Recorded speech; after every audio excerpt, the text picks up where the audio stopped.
Well, good morning, everybody. Happy Sunday. Happy March 2nd. Andy Nichols from Two Legs here for the Sunday live show. And good morning. I am sorry I'm a few minutes late, but life is what happens to you while you're busy making other plans, as the man once said. Good to see everybody here in the comments. Let's just say hello to everybody as we start our show today. Brad. Yeah, and we've got some sad news to open up our Sunday here, which we'll get to. Brad, hello. Rick, David, Jeff, James Boyce, Lynn, a Sunday regular always here. Mike Waljasper, hello. The MVP, good morning. Absolutely, always good to see everybody here on the Sunday. Apologize for the lighting today. It's a little bit, it's very bright, so if it looks a little weird, I do apologize for that. The Macascruffs, hello, Mr. Boyce. Tony, hello. Joan, good morning, Joan. Ralph, Matt Bazell. Yeah, just saw your story post, brother. Wonderful picture of you and Joey from the fest, I believe in 2023. That picture was from. And Tom, good morning. Elliot, my buddy, thank you for sharing those pictures. Elliot Ween, who shared some really great photos of me with him, with Joey over the years. Really cool. Andrea, hello. Mr. Byers. Sir Andrew. Oh, sir, I'm a sir now. Oh, God. Yeah, so I guess we can open up with that. Joey Molland, the lone remaining sole surviving member of the group Badfinger, passed away today after a short illness. And if you followed his social media pages, I believe his wife or girlfriend were posting updates and sad. You know, and I was talking to Tom about this just before I went on the air. And David, too, in our group text. Tom and I are not the biggest Badfinger fans. The hits are fine for me. David, on the other hand, has everything from A to Z with Badfinger. And I know our friend Tom Brennan is the Badfinger expert, and we've talked to him at length over the years about Badfinger. I mean, Christ, their name is the genesis of a working title of a Beatles song. Does anybody know out there in Trivia Land? Yes. Hi, Mom. It did start. They're fresh back from vacation. Mom and Dad spent a week in Aruba, a well-deserved week in Aruba. So, yes, it started, Ma, and we're here. Yes, exactly. The working title of With a Little Help from My Friends was known as Badfinger Boogie, and that was how they got their name. After the Ivies. Exactly. That was a little cookie out there. But yeah, so just some great stuff. I mean, and I think they really rose to popular fame with more mass culture in the last, I would say, 15, 20 years with the show Breaking Bad, which, I mean, obviously, if you've never seen it, the last episode ends with Baby Blue. And just a classic ending to that show and a great song. And I think that hopefully that show, I know that ending brought Badfinger into the consciousness of a lot of people. I honestly, I didn't even know Baby Blue until I saw Badfinger. Listen to me, Badfinger, Breaking Bad. Again, I'm not the biggest Badfinger fan. The hits are great, no matter what. I love Maybe Tomorrow when they were the Ivies. Yeah, and this is the Mal. This is the Mal Evans connection. Breaking Bad, exactly. Yeah, this was Mal's, this was one of the final connections to Mal Evans as well. And the work that he put into this band. Day After Day, all-time classic, Come and Get It. And Without You, which Harry Nilsson turned into a bigger hit later on. So, yeah, but Maybe Tomorrow, and of course the classic story of Come and Get It, with Paul telling them, look, it's got to be just like I did it here. And they made it a hit. Remember that being a commercial for McDonald's, too, at some point in the 90s. Come and Get It. Anybody remembers that? Perfect ending for that show, Breaking Bad. Baby Blue. No matter what, great track. You're here, live in the flesh. I'm glad. Yeah. So very sad. I had over the years at Fest, since the Fest started back up again, and we became pretty much regulars there from 2022 on. It's our fourth year now. I would see Joey Molland, share an elevator ride with him, say hello and exchange pleasantries. But yeah, I never felt, again, I enjoy his work. I enjoyed seeing him jam on stages at the fests over the years, playing with the band, at the concerts. But just I've never. I mean, maybe I will. I'll dip my toe into the discography if David gives me some recommendations. I mean, it's I'm sure it's good stuff. It's just not my cup of tea yet. Yeah. Okay. The first 6 albums James loves. Laura. Hi, Laura. Hi, Andy. Badfinger's song Perfection was so good. Okay. Let me write that down so I don't forget. Perfection. Got it. Okay. Yeah. And the Mal connection here is interesting as well, too.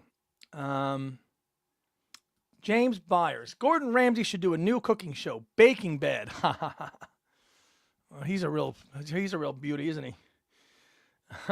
Elliot. Joey was in the process of putting a book together, which I shared many photos with him for the book. Cool. So we're going to have a guest on here in a little bit once we kind of get through the agenda of the items and recent acquisitions and all the news and two-leg stuff. And he's hanging in the background, but we'll bring him on in a little bit. And that's Kyle Hand, our buddy. You know, our Kyle Hand on the Run, which I think that name sticks. Hello, Brad. Good afternoon. Again, sorry I'm a little bit late today. Usually it's anywhere between 11:30 and 12 as well. Yeah, and they're not in the Rock and Roll Hall of Fame. Brad says they should be in the Hall of Fame. I'm not qualified to make that determination because I don't know their discography enough, but I'm sure people do. David says, just for the fact that 2 of the principal members wrote one of the biggest songs of the 20th century, Without You, a massive hit. And Mariah Carey had the hit later too. But give me Harry's any day. Give me Harry's any day. The first 6 Badfinger albums are good to great. Mariah murdered Without You. Nilsson's version is superb. 100% agree. 100% agree. Okay. Jimmy. Hello, Jimmy. Been listening to Badfinger all day after day. Is a favorite with that Harrison-esque solo. Absolutely. Well, that is George on that solo. Hello, Bill. Good morning. Yeah, so that's it for Badfinger. So we'll see if any archival retrospective stuff comes out. Brad says the story of Badfinger would make a compelling biopic if done right. I don't know if there's a big enough market for that. That might be an indie thing. You know, I mean, look how long it's taken the Beatles films to get together, you know, with the Mendez stuff. I don't know. Tom, Hall of Fame. Yeah, well, isn't that what always happens, right? Somebody dies, and then those clowns induct them. That's right. And he was on Imagine. That's right. Look at your inner sleeve of Imagine, and you'll see Joey Molland's credited there. You're right. I forgot about that, Elliot. Thank you. He is. No, I mean, the Hall of Fame is an absolute joke. The Hall of Fame is what you make it. Okay, not some board that is predetermined to like things based on what they like Jan Winter and the rest of them. You know, let's point, you know, case in point, talk about Yes. Okay, Yes got into the Hall of Fame after Chris Squire died. They should have been in there long before anybody else. So it's nice to go visit you want to go visit the museum, but the actual Hall of Fame, it doesn't mean anything. And if it ever did, really, I think it meant something decades ago. Yeah.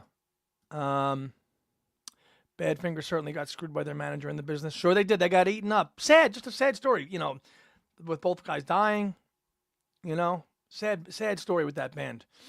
Lynn doesn't care about the Hall of Fame anymore, just like the Grammys. Or, if you're a movie buff like tonight, the Oscars, which, other than a complete unknown, I have zero interest in the Oscars. I know my partner in crime is a movie buff, and our resident hand on the run there, Kyle, is also a movie buff, but he's more of an indie. I just can't get into the Oscars at all. Haven't for a long time. When Paul sang Vanilla Sky in 2002, and when Lord of the Rings won for Best Picture in 2003 or 4, that's the last time I gave a hoot about the Oscars. Yes, he was. You can see him in the concert for Bangladesh. They're the house band. Tom, I lost respect for the Hall of Fame when they inducted Paul 5 years after John. Yes. Yeah, and that was when Paul and Stella, and I think Paul was rightly pissed during that performance. If they were during that ceremony, and Stella's wearing the shirt about fucking time. But yes, I agree. They both should have went in right away, Tom. I agree. Susan saw Badfinger in the early 70s at UNH while in college. A great show. Susan's seen them all, man. Wenner and his agenda are responsible for the Lennon and McCartney fan. Absolutely, Brendan. Well said. Well said and well documented.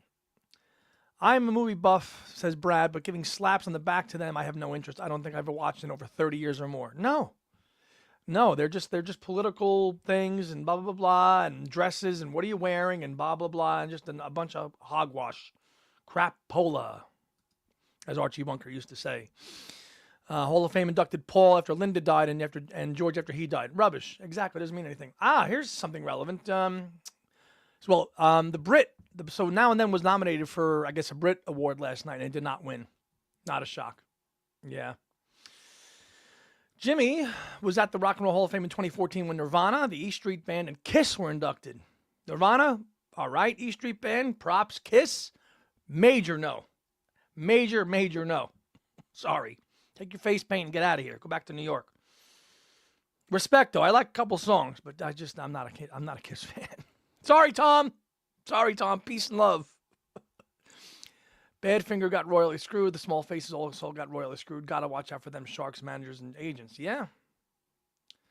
Mark Hudson produced Joey's last solo album. Thank you, Elliot. I've seen them because I'm old. That doesn't mean anything. Age is a state of mind. Yeah, it didn't win. Bill says, Wenner promised Paul an induction in 95 and welcomed on the deal. Welched on the deal, maybe? Please. I want to rock and roll all night. No.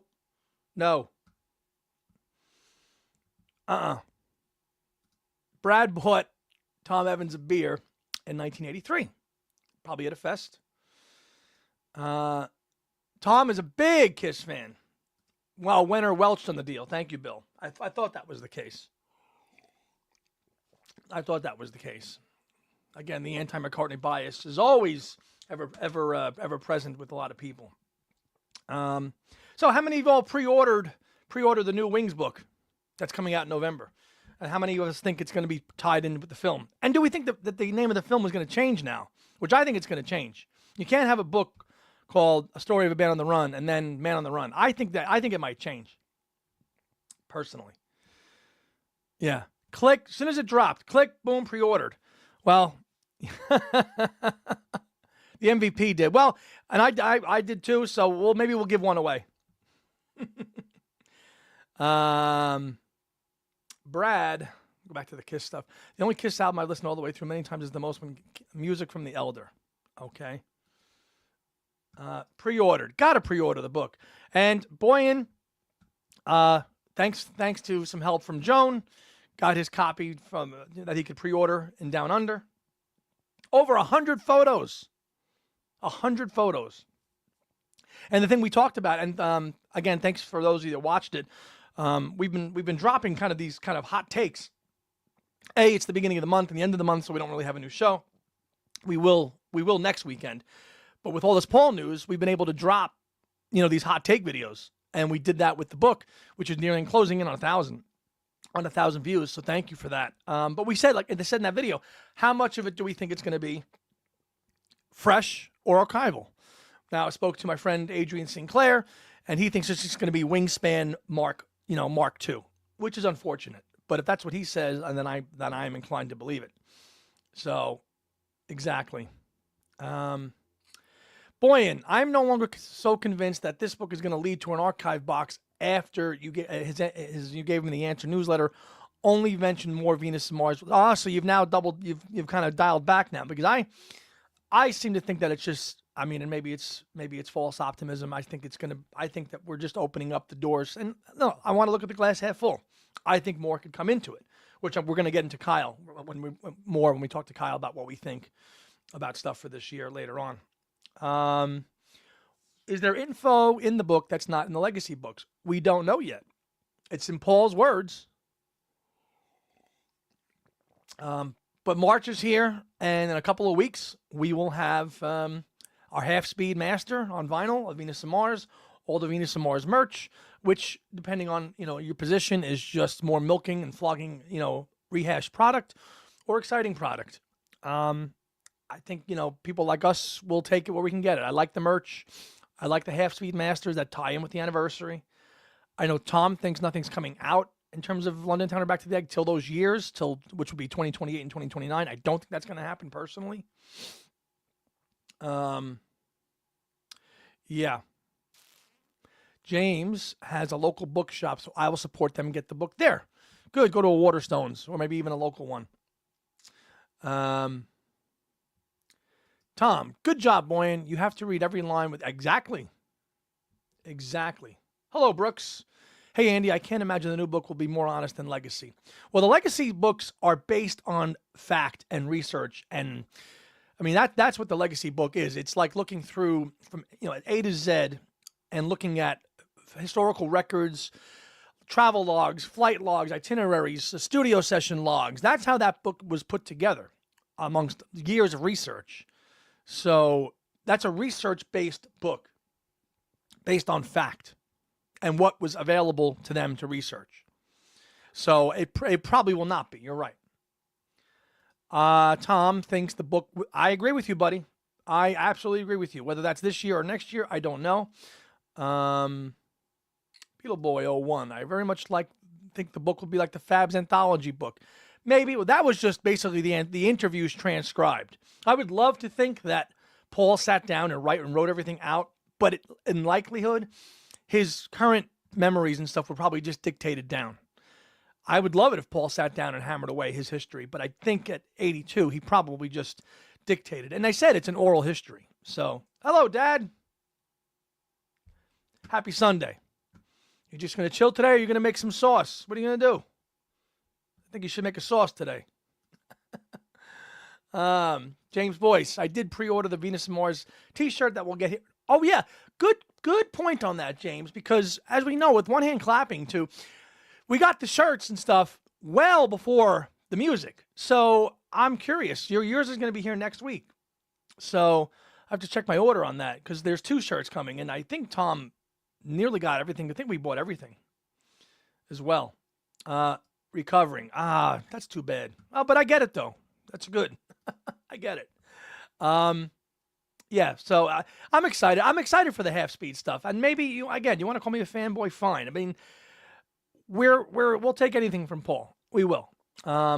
We can like it. We can not like it. We can think it's just flogging a dead horse. But listen, it's to be celebrated. If this is how it's going to be, then we have to appreciate it. Okay, and you don't have to if you don't want to either. You don't have to if you don't want to get it. Listen, I don't have $100,000 sound system. Okay, my probably 12 copies of Venus and Mars sound pretty good.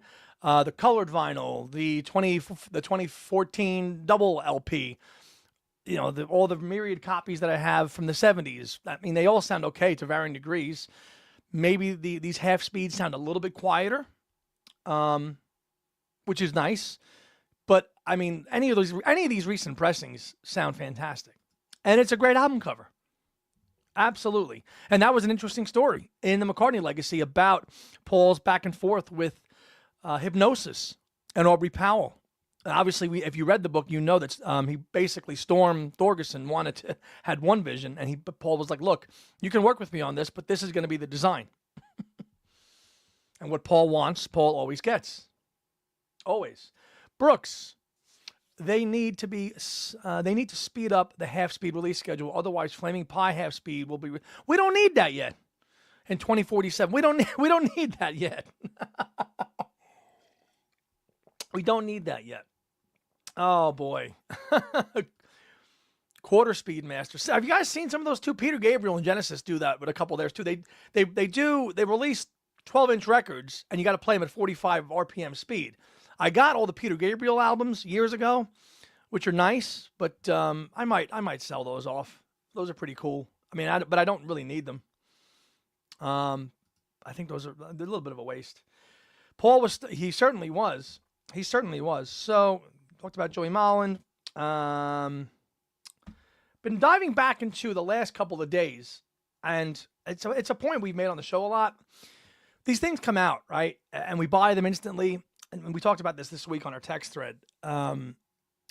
David and I, not knowing what we were listening to it, we both dived back into the 50th All Things Must Pass, day 1 and day 2 demos, listening to that. Like, and you buy it, you're excited, you listen to the records once, and you file it, put it away. But I actually had a chance to listen to them all, and I really, really enjoyed it. And I've gone through that this week with the lyrics book, you know, actually enjoying going back reading Paul's take on it, because I guess with the book coming out now on Wings, I wanted to go back and start looking at what he said.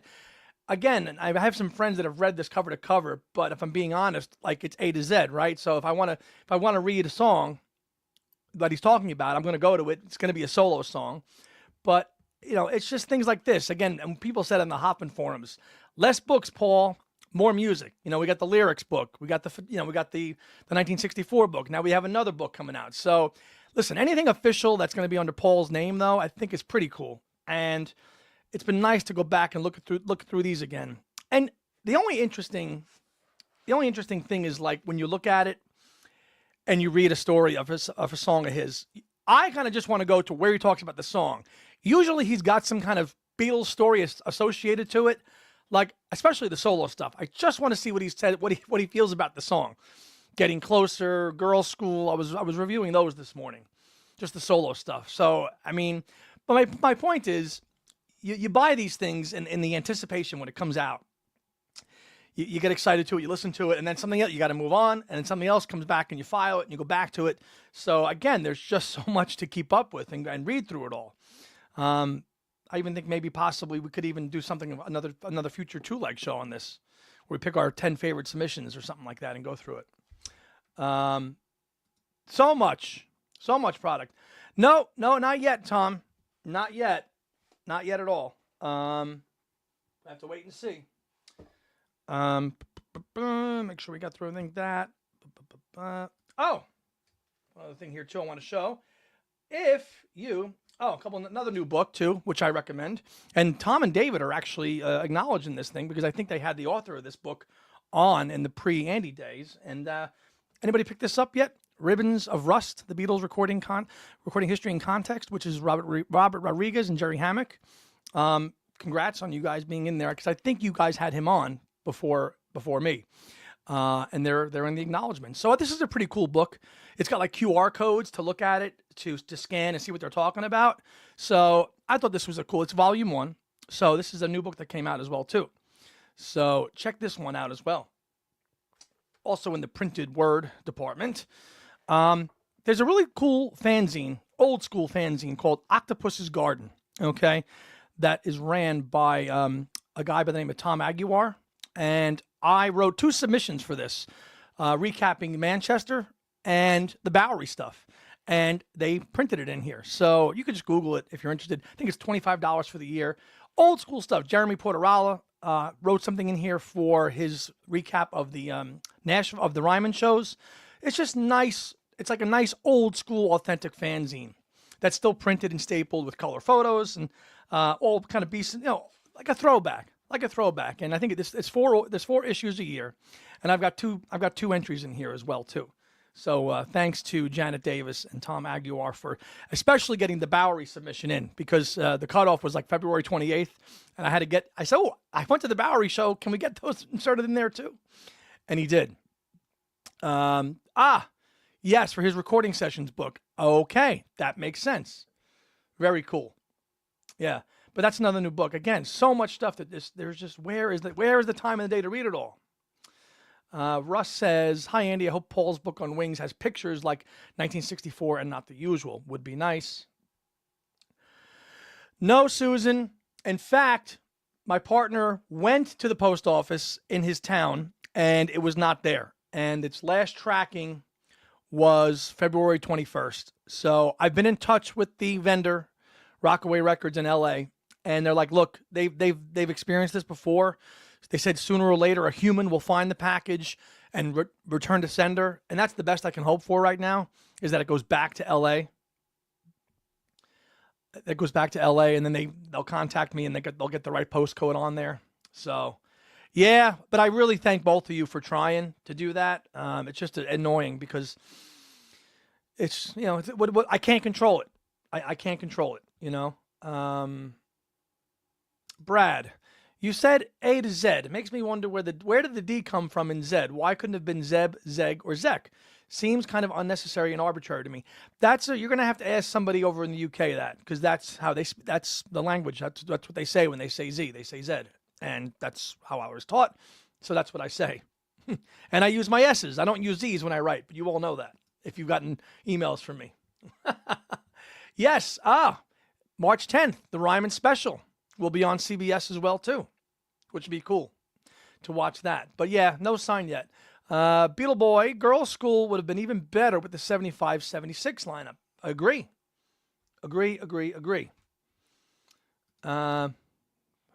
YYZ, Rush, YYZ. Yeah, I don't know. We'll have to wait and see. But separated by a common language. Exactly. All righty, so I think at this time, we will bring Mr. Kyle Hand on the run into the Sunday Live show. Hello, Kyle. Hi, Andy. Hi, everyone. Thanks for being here, my man. Thanks for having me. I'm excited to break it down on a Sunday. Let's do it, man. James Boy says Z is English, not American English. Exactly. Susan, geez, that's just awful. You would think USP. Thank you. That's just it continues. It continues that the magical mystery package flying through the ether. So you got some nice stuff. You got the two Legacy books. You got a Bob Dylan book. Is that a Neil Young book back there too? Very nice. Yep. And then the book from the Dylan archive too. Oh, right. Mixing up the medicine. Mixing up the medicine. Good one. Yeah. Trying to up my presentation a little bit. There you go. I know it's like how we got to make our backgrounds like good. I mean, I still like Tom with that off the ground thing though. Although I like that he took the hat off him though. Like, don't put the hat on Paul.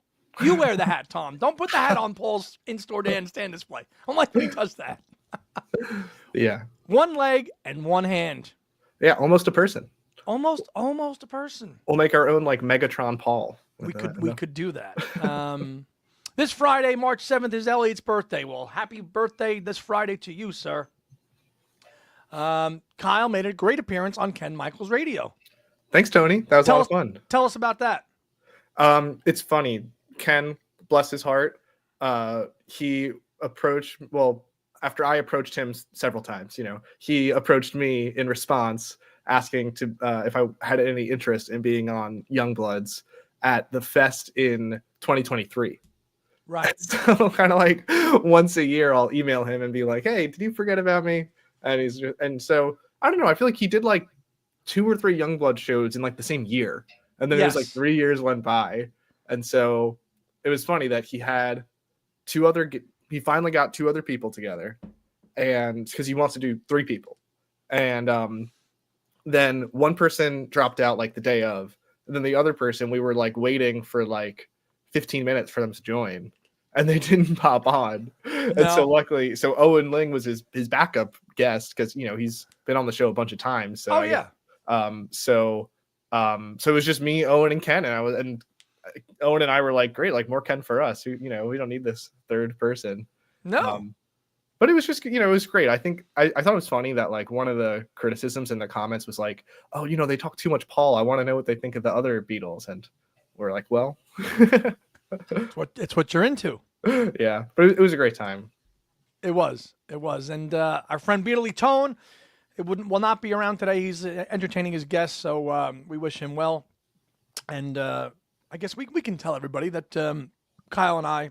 Well, Kyle is the mastermind behind our revamped thumbnail, which if you checked it out for our video for the new announcement of the book, really I love the thumbnail. It's such a good modern look, and I like to keep things consistent and simple because it's just my nature how I do things. So like simple, muted, blah blah blah blah. But you gave a nice, real fresh look to that, and we're doing some work for Beatley Tone to update his as well too.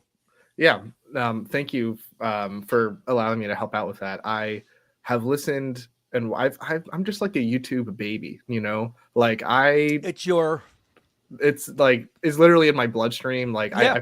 I'm 26. I've probably been watching since I was like 13 or something. And so I've just been, you know, I don't know, just been spectating for over a decade. And, you know, obviously YouTube has changed a lot. And so I don't know, I've just been a little bit perceptive to kind of like how the podcasts, you know, do it. And it's nothing crazy, you know. No, it's really not. Yeah. But I appreciate it. And it's very interesting to hear your perspective about growing up in a YouTube era, right? If I had showed you what a cable box is, you would be like, what is that? I don't even think you know it. I don't think you wouldn't even know how to use it. I've never had my own cable subscription.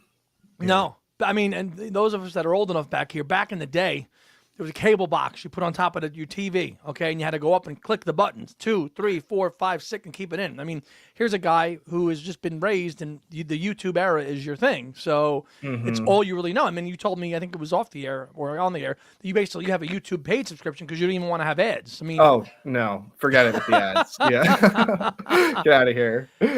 Now, do you have YouTube TV too as well, all bundled into the same thing, or? No, because again, like I'm not really a cable guy, so I don't really need something. I wouldn't even know what to do with something like that. To watch it. Yeah. It's just great. It's great how we can use this platform for our medium and build it, you know, through that. Sorry to interrupt. I just had a light bulb moment. So in the elevator at work, I don't know, people probably relate to this. They have like little screens of like little latest news and stuff. Yeah. So I saw one that said YouTube is reporting that they got like, I'm terrible with remembering numbers, so this might be like totally wrong, but like 1 billion podcast views like in a month or something. Probably okay. Even if don't take my word for the number, but I know they compared it and said that there are more people watching podcasts on YouTube than Apple and Spotify. Really? Yeah, like the YouTube video podcast where you can like watch it sometimes, throw it on in the background and not watch it, you know, right. Like that is like taking over as like the new form to consume podcasts. That's how people are listening to podcasts, just throwing it on, whether it's video or audio. Like I know that our frenemy there, Sam Wiles, Paul or Nothing, he puts his podcast up, but it's audio only, right? So you could still do that. You could still do that and throw it up in the background, listen to it for 15 minutes, drive, go. I mean, a lot of people like that. I suspect that it's not predominantly like that type. I think that they are speaking of more of like the classic like Theo Von, Joe Rogan, just like you know, two guys talking, but it's like, you know, for me with YouTube Premium, I can lock my screen and it still plays. Oh, cool. You know, that's like one huge perk for me. But I think that's what they're talking about. Yeah, and it's the truth. I mean, you watch all these people now like Rogan, and nobody's like that. But I mean, that's what Tom and I wanted to do with being on this medium, and to do that, and whether it's pre-recorded or live, which we've grown by leaps and bounds with the lives over the last, I would say, year plus. Yeah. To do that, and it keeps us current. We can, you know, it's easy when it's just the two of us. Okay, something happens. Okay, given our schedules, let's do it. Okay, let's either go live or let's just throw something up. You know, and that's the ability to have that quick, instant, you know, recap, and then have somebody like yourself, like with all that Bowery stuff, was fantastic to just connect, let's go live, let's show it, let's get that excitement across the screen, and go and bring that excitement to the viewers, who love Paul, and I think we did that with those videos. Yeah, and you know, this, speaking of my YouTube obsession, this might be a decent segue. I have an announcement to tell you, Andy. Go. So this might be a bit premature because my new YouTube channel is videoless, but I am embarking on a journey to make Kyle Hand on the Run its own YouTube channel, where it's still in the vinyl community, Beatles community, but kind of different than like, I think it complements what's out there. I'm trying to go more for like a video essay type thing. So it's not going to be like weekly. I'm going to really try and go slow and put some thought into it. And so just brief, you know, 10-minute, 15-minute videos. First one is a kind of like a combination of a history of McCartney 1 with my own kind of like analysis of it. So stay tuned. So I'm so excited. Congratulations. Thank you. Well, you know, I still got to make something first, but I think the inspiration for it was I was getting so tired of telling other people how to run their YouTube channels that I was like, I'll just do it. Well, because I feel bad. I'm like, who am I to tell you or Tony like what a good thumbnail is when I'm just I mean, sure, I have a certain perspective, like we spoke of, about me being a longtime viewer, but like, you know, you guys are the ones that act, and I admire that, and I want to do that myself. Yeah, I mean, then that's, we that's where, things like, you were a viewer, watched us, but now you're inspired to create your own thing, but then we can kind of collaborate, and you bring some fresh perspectives and ideas and takes on things to improve our channels, which is great. You've done it for Tony, you've done it for us, and that's what it's all about. So Yeah. if we've inspired you to do something and create something on your own, fantastic. Yeah, look at the MVP. Love this idea, Kyle. I'll tune in. I'm excited for you. Go for it. Thank you, MVP. Absolutely. Yeah, it's all community. We're all helping each other. It's the beautiful thing. That's it. And we have certain perspectives, certain things that we do better than others, and we can kind of mingle those things together to create what we all share and like. So McCartney 1, huh? You're going to do that first? Yeah, it's funny. For so long I would just like think about it for like YouTube is a tsunami for us music nerds. Indeed. Yeah. I was thinking about it, and I was like, I would think about it for like 3 seconds, and then be like, nah, I got nothing to say. But then like once the fingers really started heating up on the keyboard, I was like, whoa, I actually like have something here. Yeah. Here's a good question.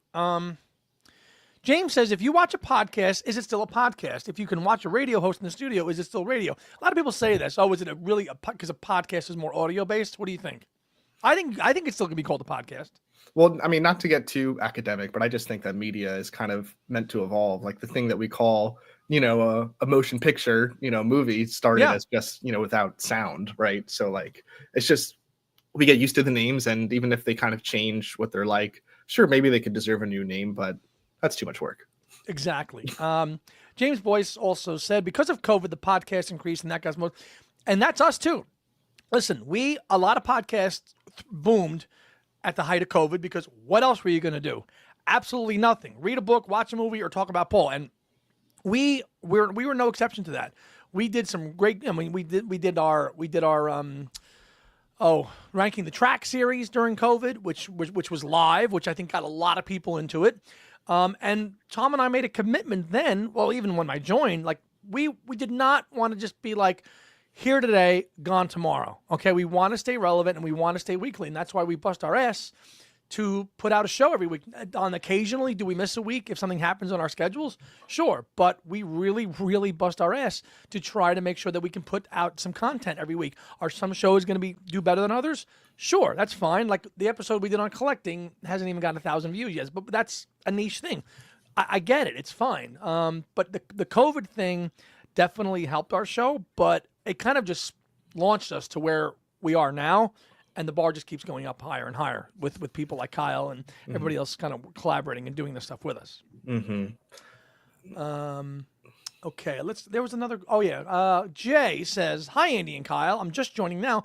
Don't know if you mentioned this yet, but the Ringo CBS will be on CBS Sunday morning on the 7th.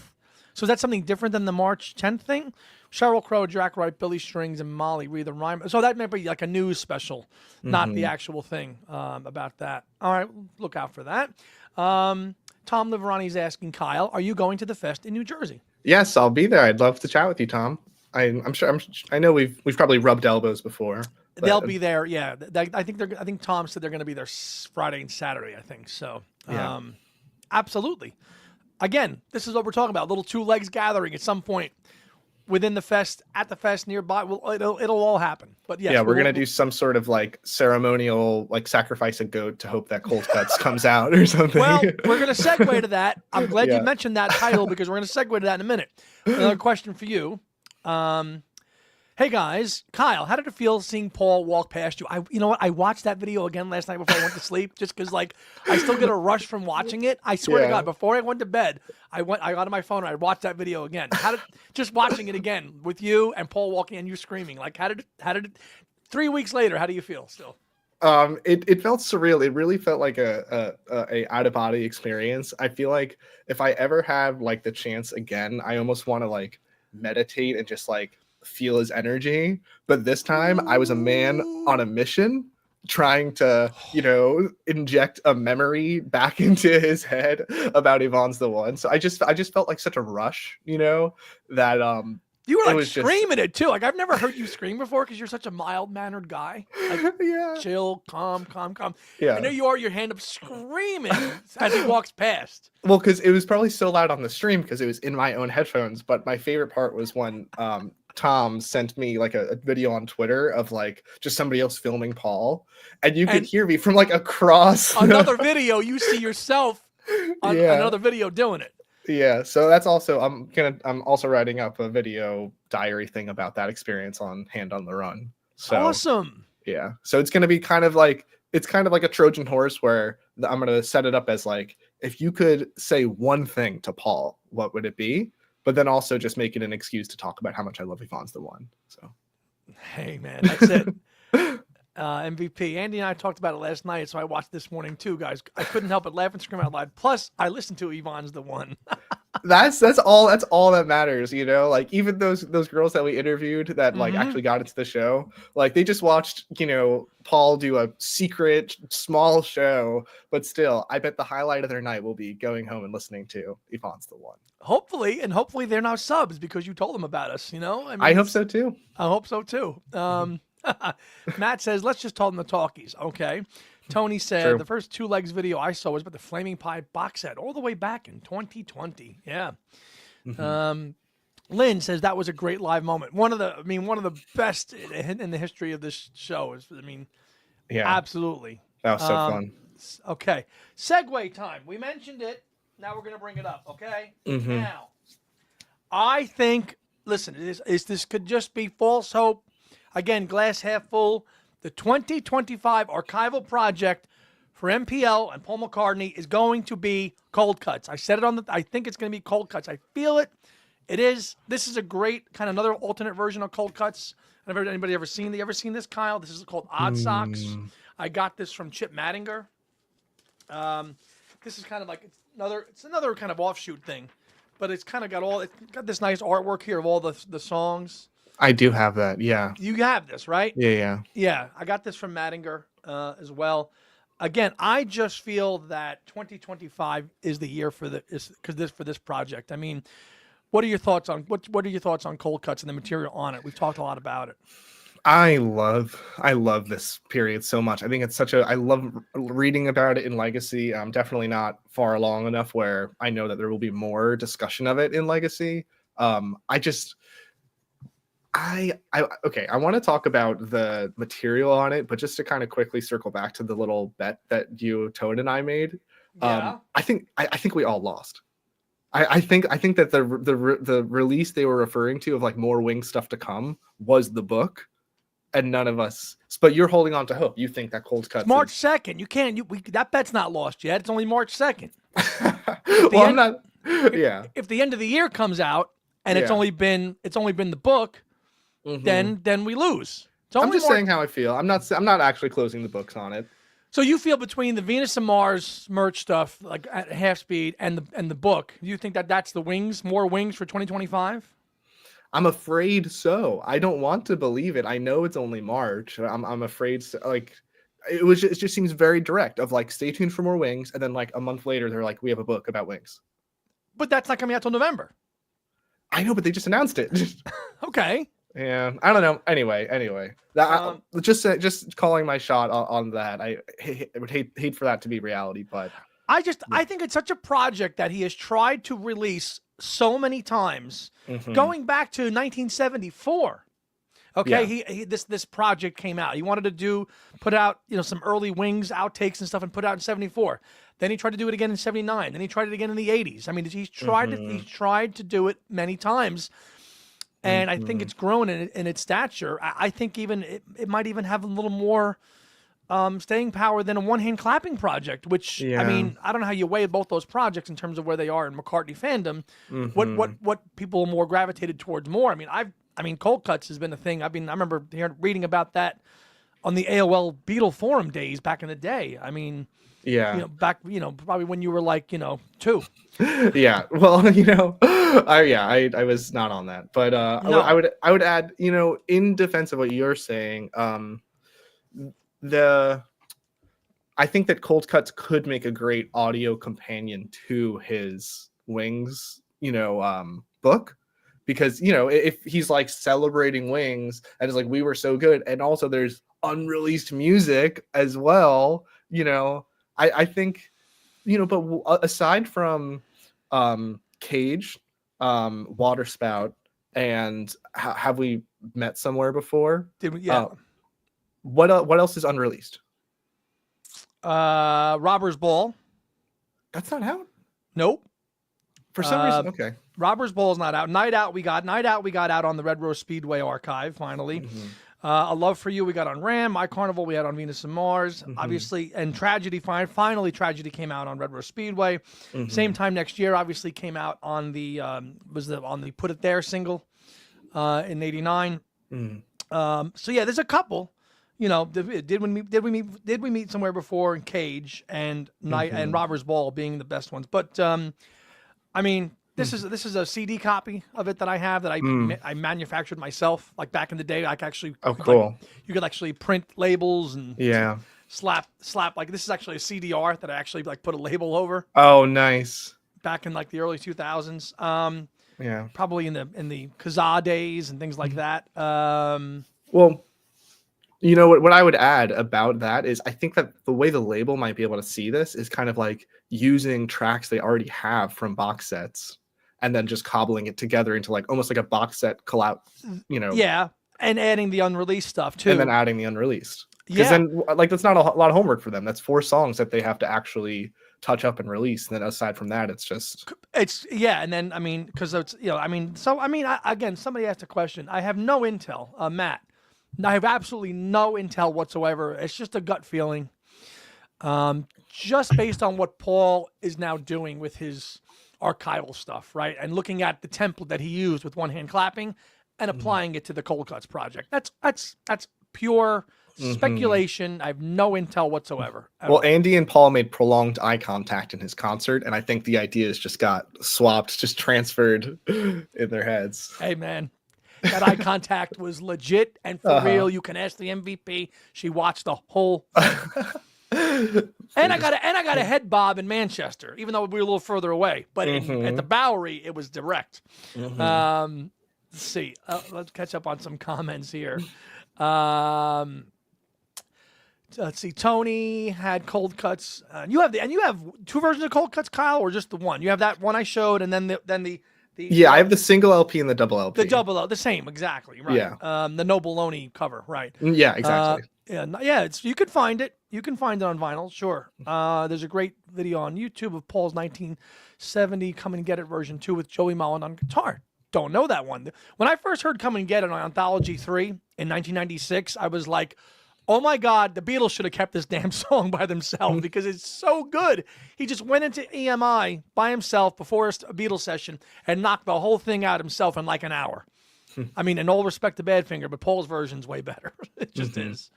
Well, you know where is a great place to learn about unreleased songs? Our friend Luca. Our friend Luca Perazzi. Yeah. And do you have the second volume too? Not yet. All right. Well, Lynn, they didn't allow film. They didn't allow. Our cell phones were locked up, although apparently not every cell phone was locked up because some audio leaked of it, and it wasn't me either or the MVP. But listen, the MVP's in the comments. Lynn, she'll tell you. What was I say about Luca? So that's a great book, Music is Ideas. Now he's got volume 2 out, and if I may share some Luca Perazzi news here, Luca has a new channel that he's going to be launching. Oh, great! On YouTube. Okay, to tie in with the Music is Ideas book. Okay, so he is going to be launching his own podcast in a few months, and it's going to be called Music is Ideas. And he is going to be dropping, very similar to what you're going to do on your channel, but he's just going to pick a song from his book, have guests on, and drop 10 or 15-minute videos and get some people on that he worked with the book, producers, engineers, anybody he interviewed that he might have on there. So, stay tuned. I think Luke is probably going to launch it in another month or 2. He's very busy at the moment. He's got a book out on Ringo coming out soon. He's got a book on Elton John's Goodbye Yellow Brick Road coming out. He's got the Italian transcription. He's got the Italian version of his book on Ram. which is out, which is not available in English, and he's also got a book coming out on Press to Play, Kyle, which I think will perk your ears up as well. So, that's Luca's got some, and I video chatted him the other night just to catch up and talk about his channel, and we're just kind of giving him some tech advice and helping him out with that. So Luca is awesome. If he needs a thumbnail, he knows where to go. He does. He absolutely does. So, hello, B. We got our friend here. Hello. You should be entertaining guests right now. What are you and Kim doing? We're on the TV. He's showing us all. That's what he's doing. He's put us on his smart TV, and he's just showing us off to his guest. You see.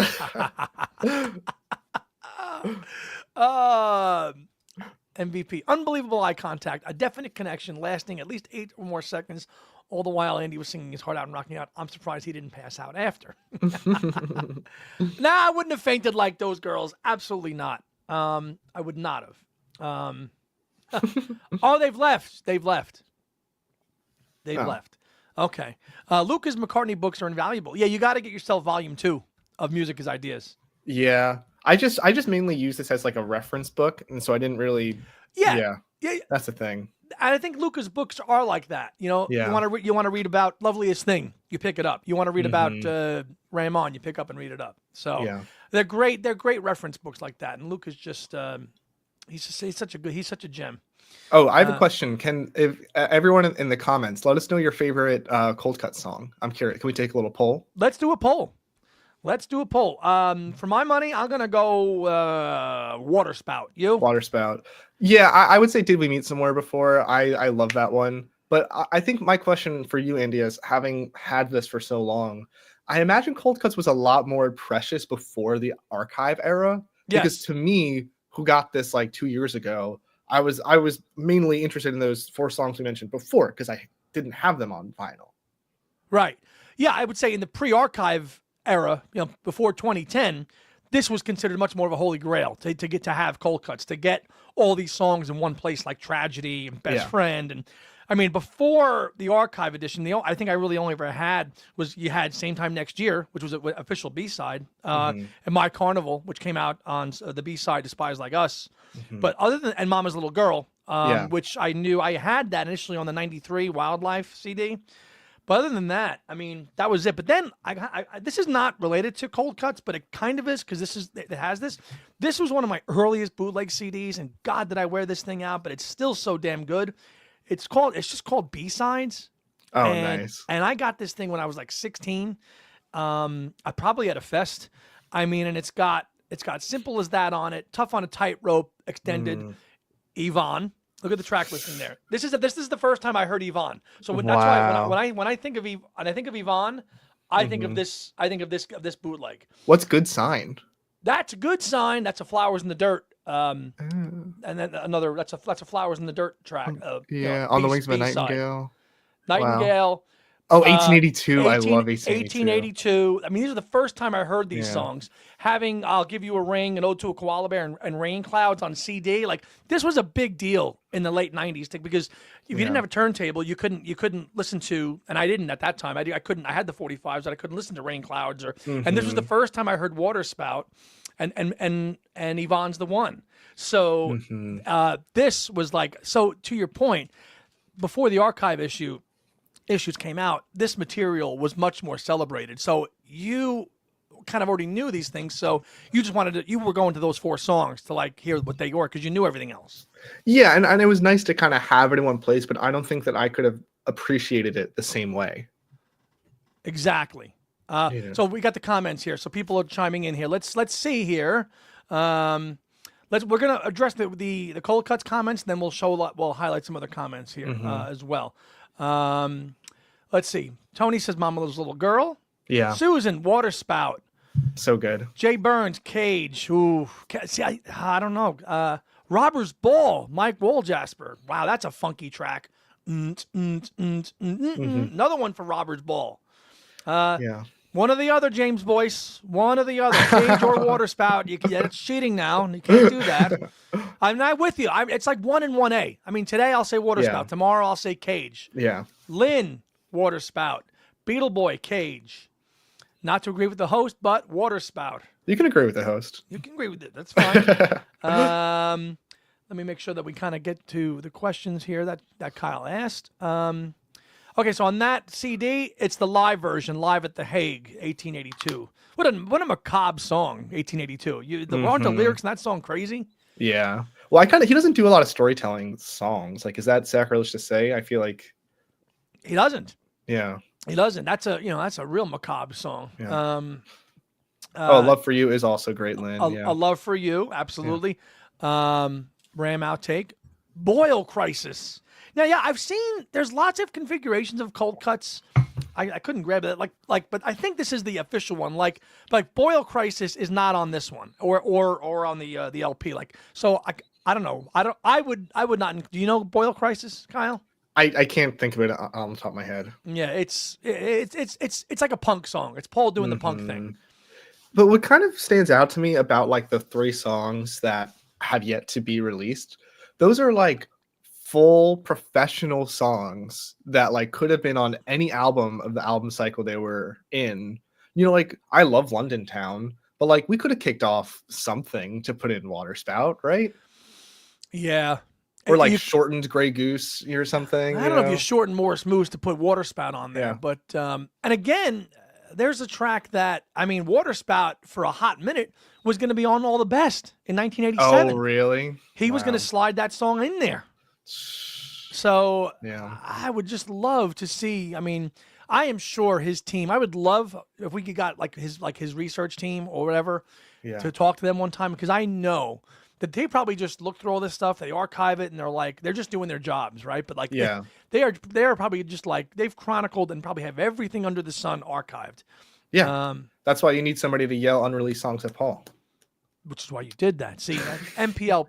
Listen to this kid, okay? He knows what he's talking about. He's 26 and he knows one of your best unreleased songs ever. I'll put my resume in the chat. Put it in, baby. All right, now, James Boyce is 61 now, and I need all this stuff out before I croak like it's the frog chorus. No hating on the frog chorus. Rupert scarf for the win, baby. The Rupert scarf just came in from Scotland last week, and I will wear it proudly because it's damn cold today. Looks awesome. Ah, fantastic. Serge. Hi, Serge. Waterspout would be included in a London Town archive, and Cage and Robbers would be on Back to the Egg. And like you would think. Yeah, I wonder if a release of Cold Cuts would kind of, cut at the knees of those other, pun intended. Yeah. The good thing about YouTube is you can find and listen to just about anything, which for a guy like Kyle, who grew up in this era, I want to hear this unreleased McCartney song. I can just go listen to a playlist on YouTube. And we would have given, our left arm to do that in the 1990s. And we're certain, this might have a link or that might have a link. And now it's just, whether it's legit or not, it's out there. Yeah, we're spoiled. And you guys are, but that's great. It's at your fingertips. And I've had this conversation with young people all the time.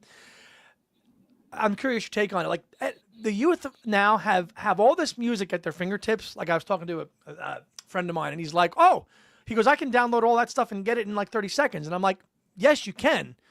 But you haven't put the years of work in to listen to it. Like they love the instant gratification of getting an entire discography of an artist within minutes. Yeah. Whether it's legitimately or not, like how they're whether they're streaming it or whether they have their private servers. But I'm like, that's great, but you don't know the music yet. Like they feed off of the fact that they can have everything in seconds. But they don't know the music yet. Is what I've found with people of your generation. Like they have the instant gratification, but they don't have the time that they haven't put the time in, or they don't have the time to listen to all of it. That's the conundrum that I find now with younger people. Yeah. So you're saying when things were more like physically based, it's like you had less, so you'd spend more time with what you had. Correct. So I think that there's kind of been like an inversion where it's good that we have instant access to all this, because buying vinyl is not like what it was back in the day. Like I hear people like going through like the $1 bin and getting like good quality stuff.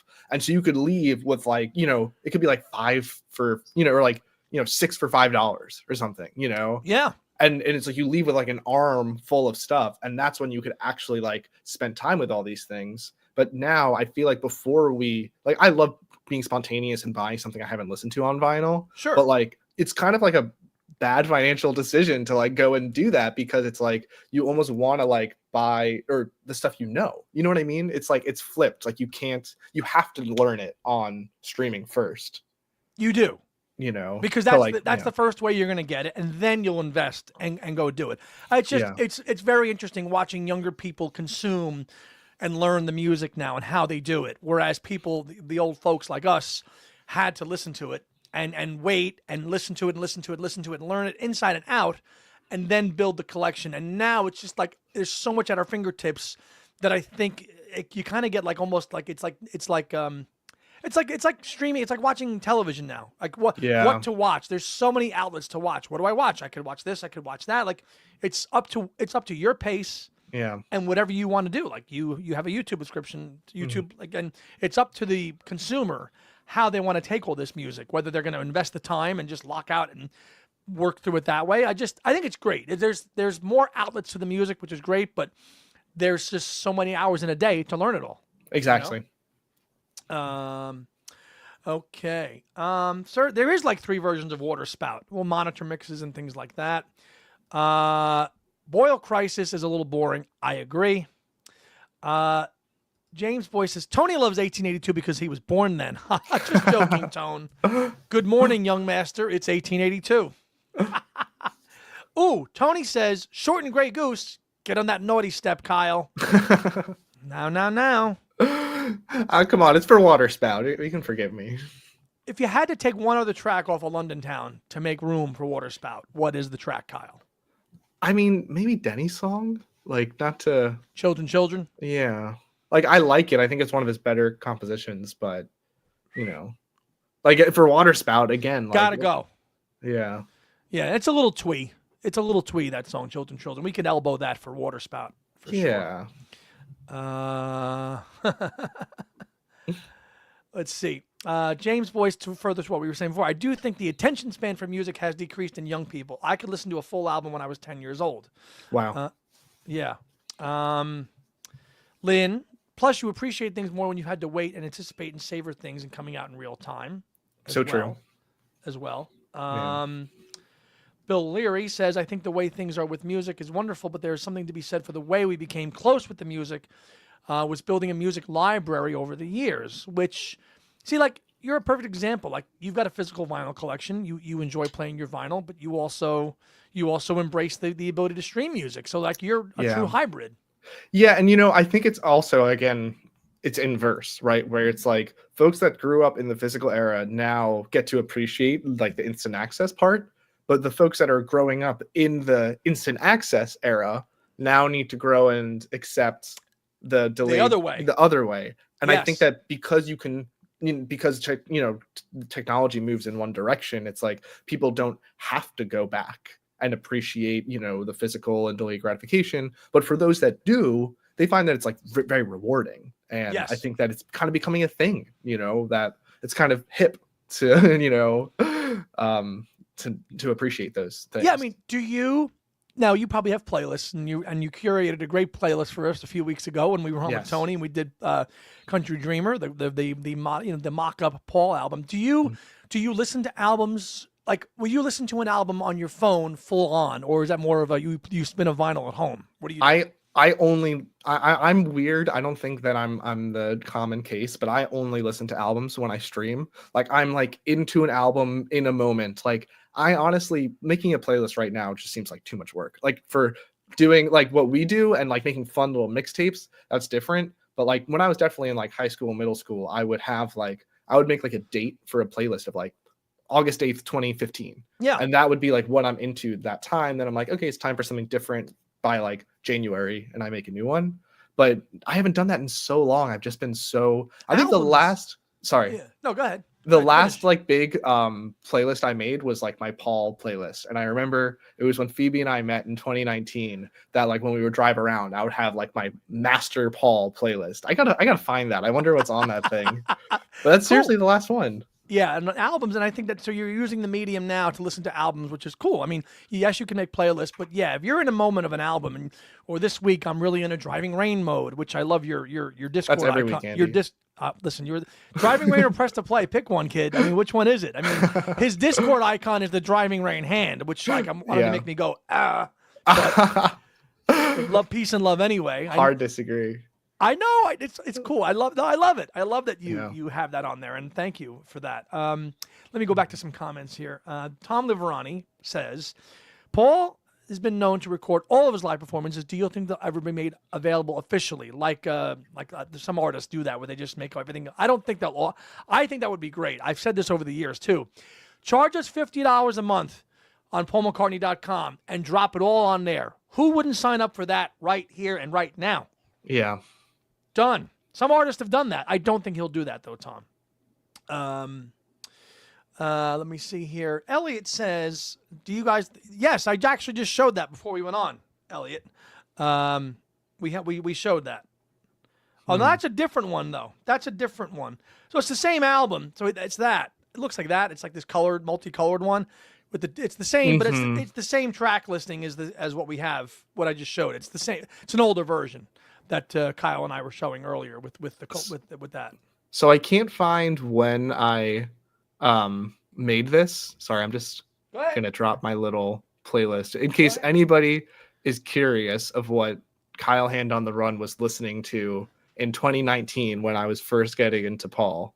Here's the playlist. Here's like my first. So I called it the Paul list. Flash it up. This comment has failed to post to Two Legs of McCartney. Okay. Oh, is it too long? Maybe. I'll just That's go. All right. That's all right. Let me catch up with comments here. This is talking about like experiencing the music in real time while you work on that. Susan says, hold on, let me go back here. I turned 44 in September. This is James Byers. So I'm probably, nice. That's a good age. I'm probably the last generation to really know life before the internet, YouTube, and streaming. The whippersnappers today don't know they're born. Well, there's good young people that know that good taste. Look at this guy on screen to my right. He knows. I try my best. Susan says when a new Beatle album came out, we could hear the whole album on the radio multiple times a week before we could buy it in store. The album issues were an event, and my dad, as a first-generation fan who's roughly the same age as you, Susan, told me that. And I've said this before, like when we heard Free as a Bird and Real Love in 1995 and 96, that excitement for a week of my 15-year-old self was off the charts. And my dad was like, yeah, that's how it was every time a Beatles song or an album came out. Pretty magical. John Bazzini. Hey, Bez, how you doing? The information explosion of the digital age is not necessarily progress. Sorry, younger people, you can have your music on your phone. Not for me. As far as books are concerned, I like the tactile. And I've said this too, I like a mixture of both. If I'm out on the run, going, and in the car, I have a 30-year collection in my hand that I could go back and say, I want to hear that CD that I ripped in 1998, and I can do that. When I'm home, I can play it. Best of both worlds. Tony, sitting on your bed, learning every word, devouring the sleeve as you listen is what it's all about. Could only afford one LP a month, and that meant the decision of what you bought was a tough one because, again, it's music is tactile, and Rick Wakeman said that. Look for a little quick short with Rick. Rick Wakeman did a great interview, who's the keyboardist of Yes, with Rick Beato, and he's talking about Spotify and playing music and what Spotify is now.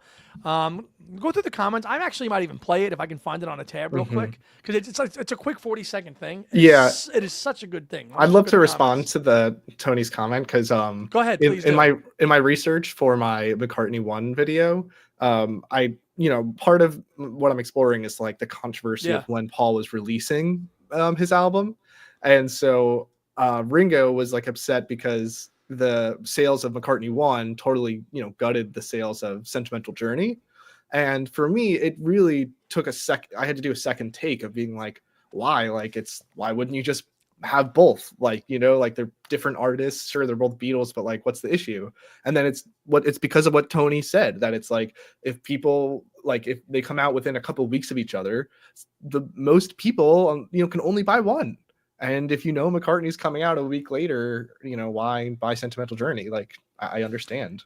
It was different. It was a different time. Like you had to make decisions. Right now, Ringo released Look Up in January. If Paul released an album in February, we're buying it, right? Like the economy's changed, the dynamics have changed, but in 1970, everything's different. If you've got £5 in your pocket or $5, you have and you're working and you're a young kid like Tony and my dad were, like, you've got to kick in to pay for your family, and if you're going to make a decision to go to even a concert. I remember my dad telling me, my dad saw Wings in '76, and the ticket was like $8 or something. That was a lot of money. Like, you have to really think about what you're going to put your money towards. Whereas now we're like, yeah, drop everything, just go get it. So it's just different. The industry's totally changed. Let's catch up on some comments, and I'm going to show that really quick, awesome, quick Rick Beato video here. Bill Leary, I would love to see Paul do a subscription to give fans access to live shows and unreleased music. Would sign up. I would have signed up a decade ago. We all would have. Like Neil Young's thing. Yes, exactly. Like Neil. Yeah. A soundcheck album Paul could do. We've talked about that too. Surge, Return to Pepperland. Well, that we think would be bundled with Press to Play for sure. Yeah. But if in absence of a Press to Play archive set, I would take that. 100% as its own vanity release, standalone. Yeah, exactly. Like One Hand Clapping, like hopefully Cold Cuts, like Return to Pepperland, which we think is the direction they're going. That's given the template that Paul has laid out. That's what it looks like. Tom Liverani, there was so much excitement every time a Beatles single LP was released. The good old days. Brad, we used to record albums when they would play them at night on the radio. The DJ would tell us when he was debuting the album, when you had our cassettes ready to go. 45 minutes per each side now, remember. Wait, so I hate to be show my naivete here. They would play entire albums on the radio? Absolutely. Wow. Absolutely. 102.7 WNEW, where rock lives here in the New York area. That's what you did at night. I feel like you would get fired for doing that today. Today? Well, I'll tell you what. Here's a story, okay? Elliot Mintz, who was basically an assistant to John and Yoko before, he was a DJ in California. He played. He became friends with John and Yoko. They gave him first exclusive rights to play sometime in New York City. He goes, "We've got a new album. Yeah. You're going to be the first person to play it."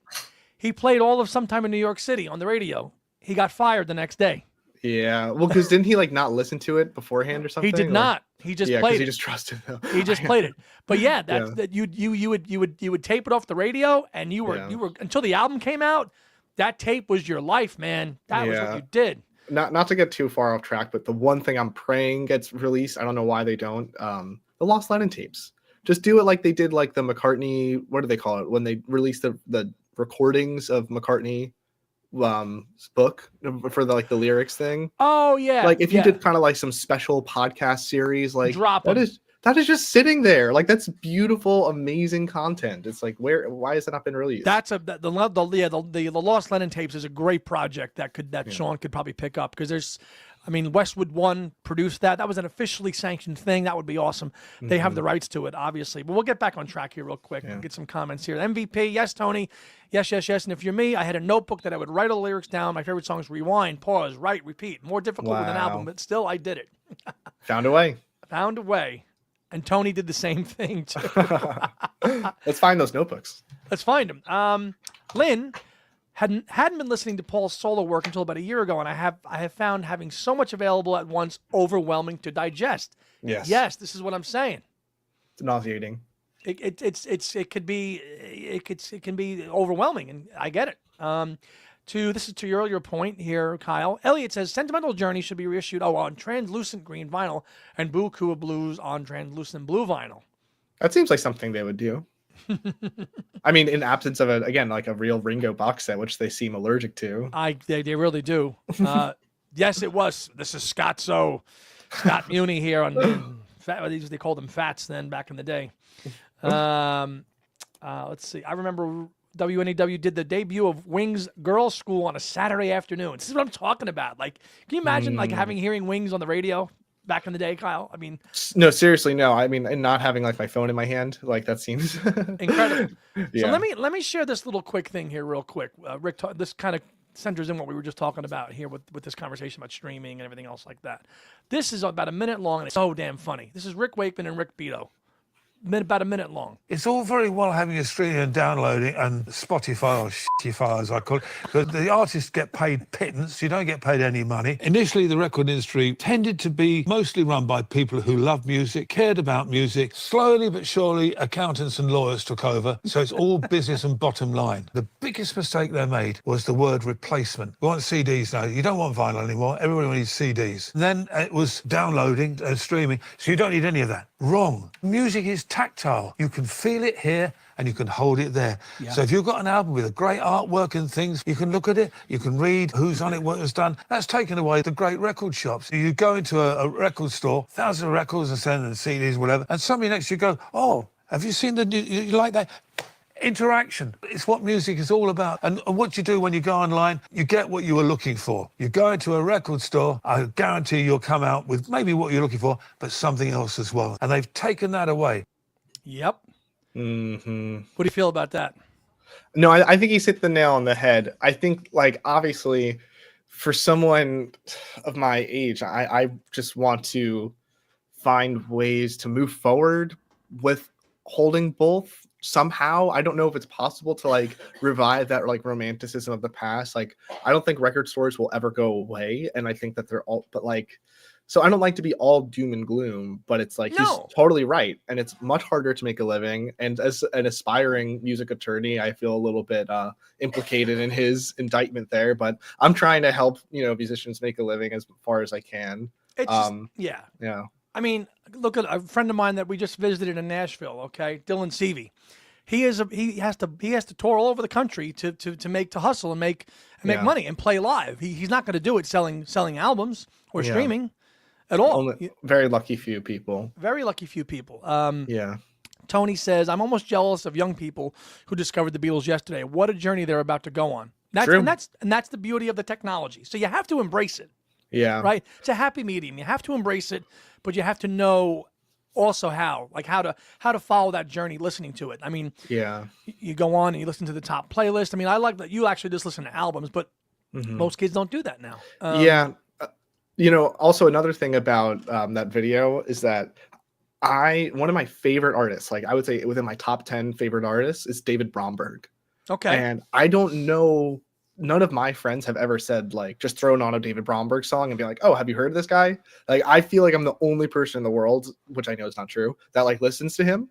And it was all because I was at this small record fair in Woodstock, and I just picked up like probably his most famous album. And it was just, I would grab it if it was within reach. But like, it was just a beautiful little drawing of him playing guitar. And I was like, you know what? I don't like anything else here. This like seems like something I would like. And it was like the best, luck I've ever gotten now, because I'm like obsessed with this guy. And so I feel like that's what he's talking about, of like, a 12 by 12 image of real artwork that tells you something about the music. Like, it's, I don't want to say it's lost, but it's something that we need to appreciate more. Spot on.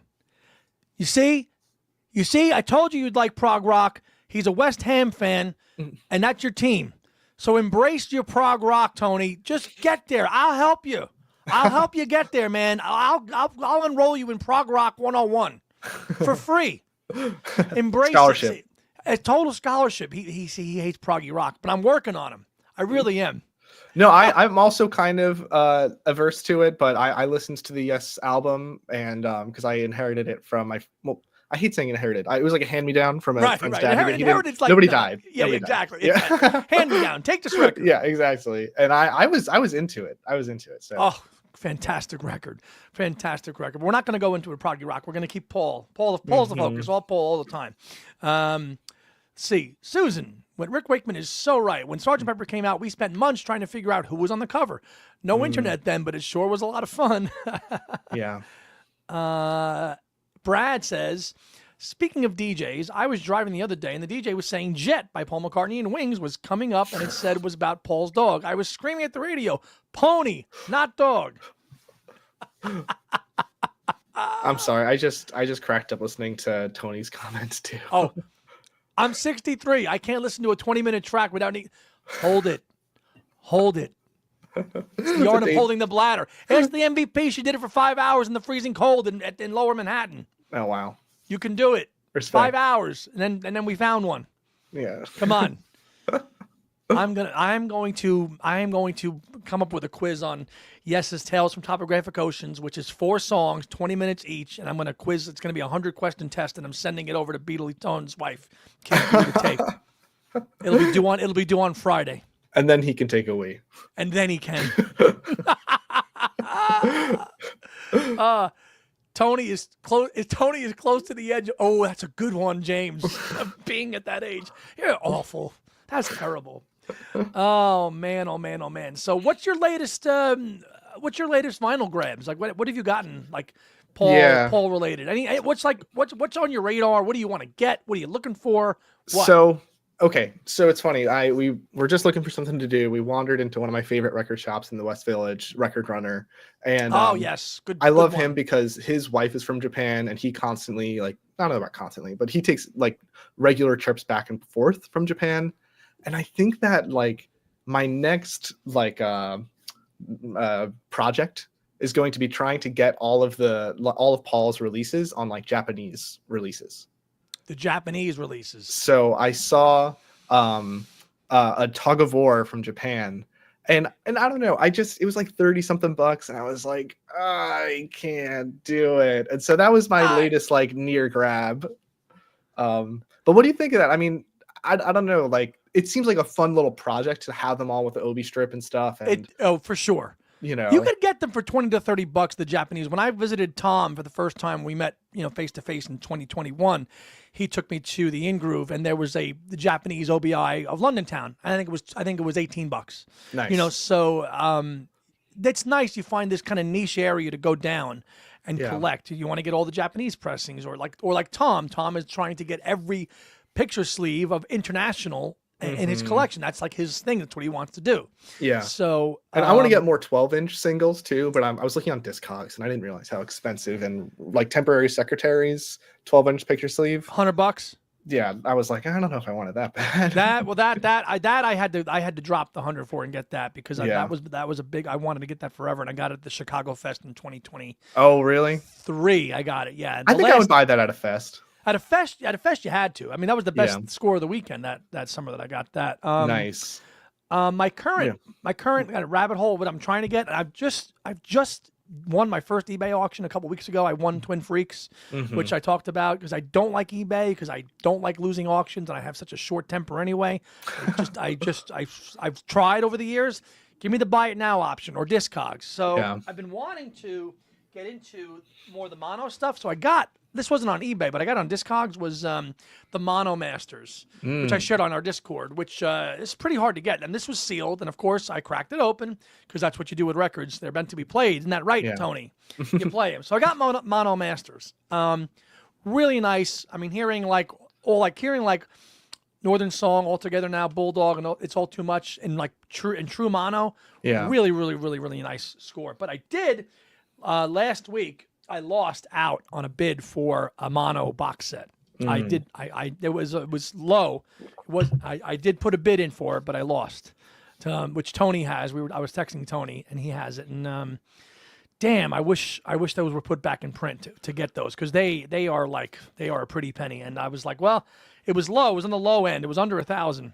But I didn't win it. But those are I've been trying to just. Again, when you get to the point in collecting, you got to pick your area, what you want. Like, you want to get the Japanese pressings, and you just find these little rabbit holes, and you go. But I do think, I mean, you're in New York, so it's nice. I mean, you can just you can take a subway ride, and you can pick up a record. I mean, that's the beauty of being where you are. Yeah. No, I that's the beauty and the tragedy of my bank account. But also, we'll emphasize on the positive here. But, I actually have a little game, if I could surprise you. Go. So with the Oscars tonight, I was thinking, what if we start our annual Paulskers? Our Paulskers. Okay.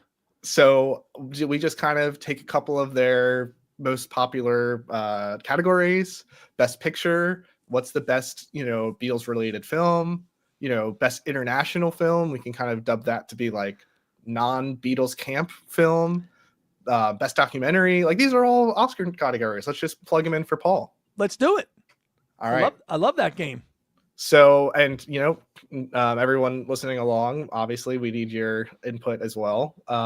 So Best Picture. So let's just think of this as kind of like the best Beatles sanctioned not film, right? Let's actually remove Yellow Submarine from the equation because animated. Well, I guess that's the only animated feature. Yeah.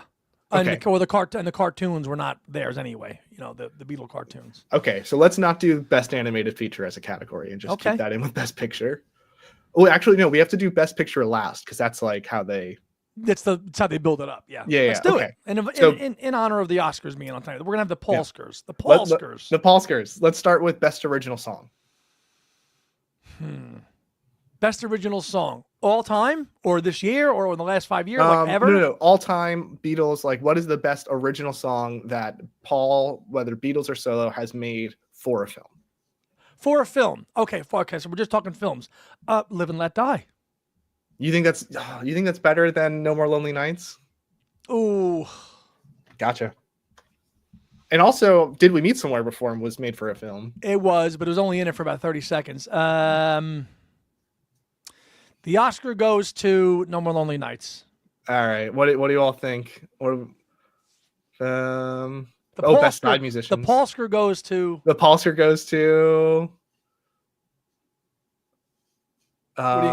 do you say? What do you say? Oh, I think No More Lonely Nights. I think that the nominees are definitely what's it called? Live and Let Die. Right. Live and Let Die. Did We Meet Him Before? Same time next year. Yeah. Live and Let Die, Joan says. True. Joan says so they're giving it to Live and Let Die. So we're doing Paul solo stuff. The Paulskers. Yes, Joe. Yeah. Hi, Joe. And one necessary we can veer into. Oh, and you know what? Didn't he make an original song for that like video game too? Gosh, there's actually a lot that are hard to. We got to weigh these. Spies Like Us. Spies Like Us. What were those like film songs he made in like the 2010s? Oh, I Want to Come Home. Yeah. I Want to Come Home. Yeah, a good one. That's a good one. That's definitely a nominee. That's a nominee.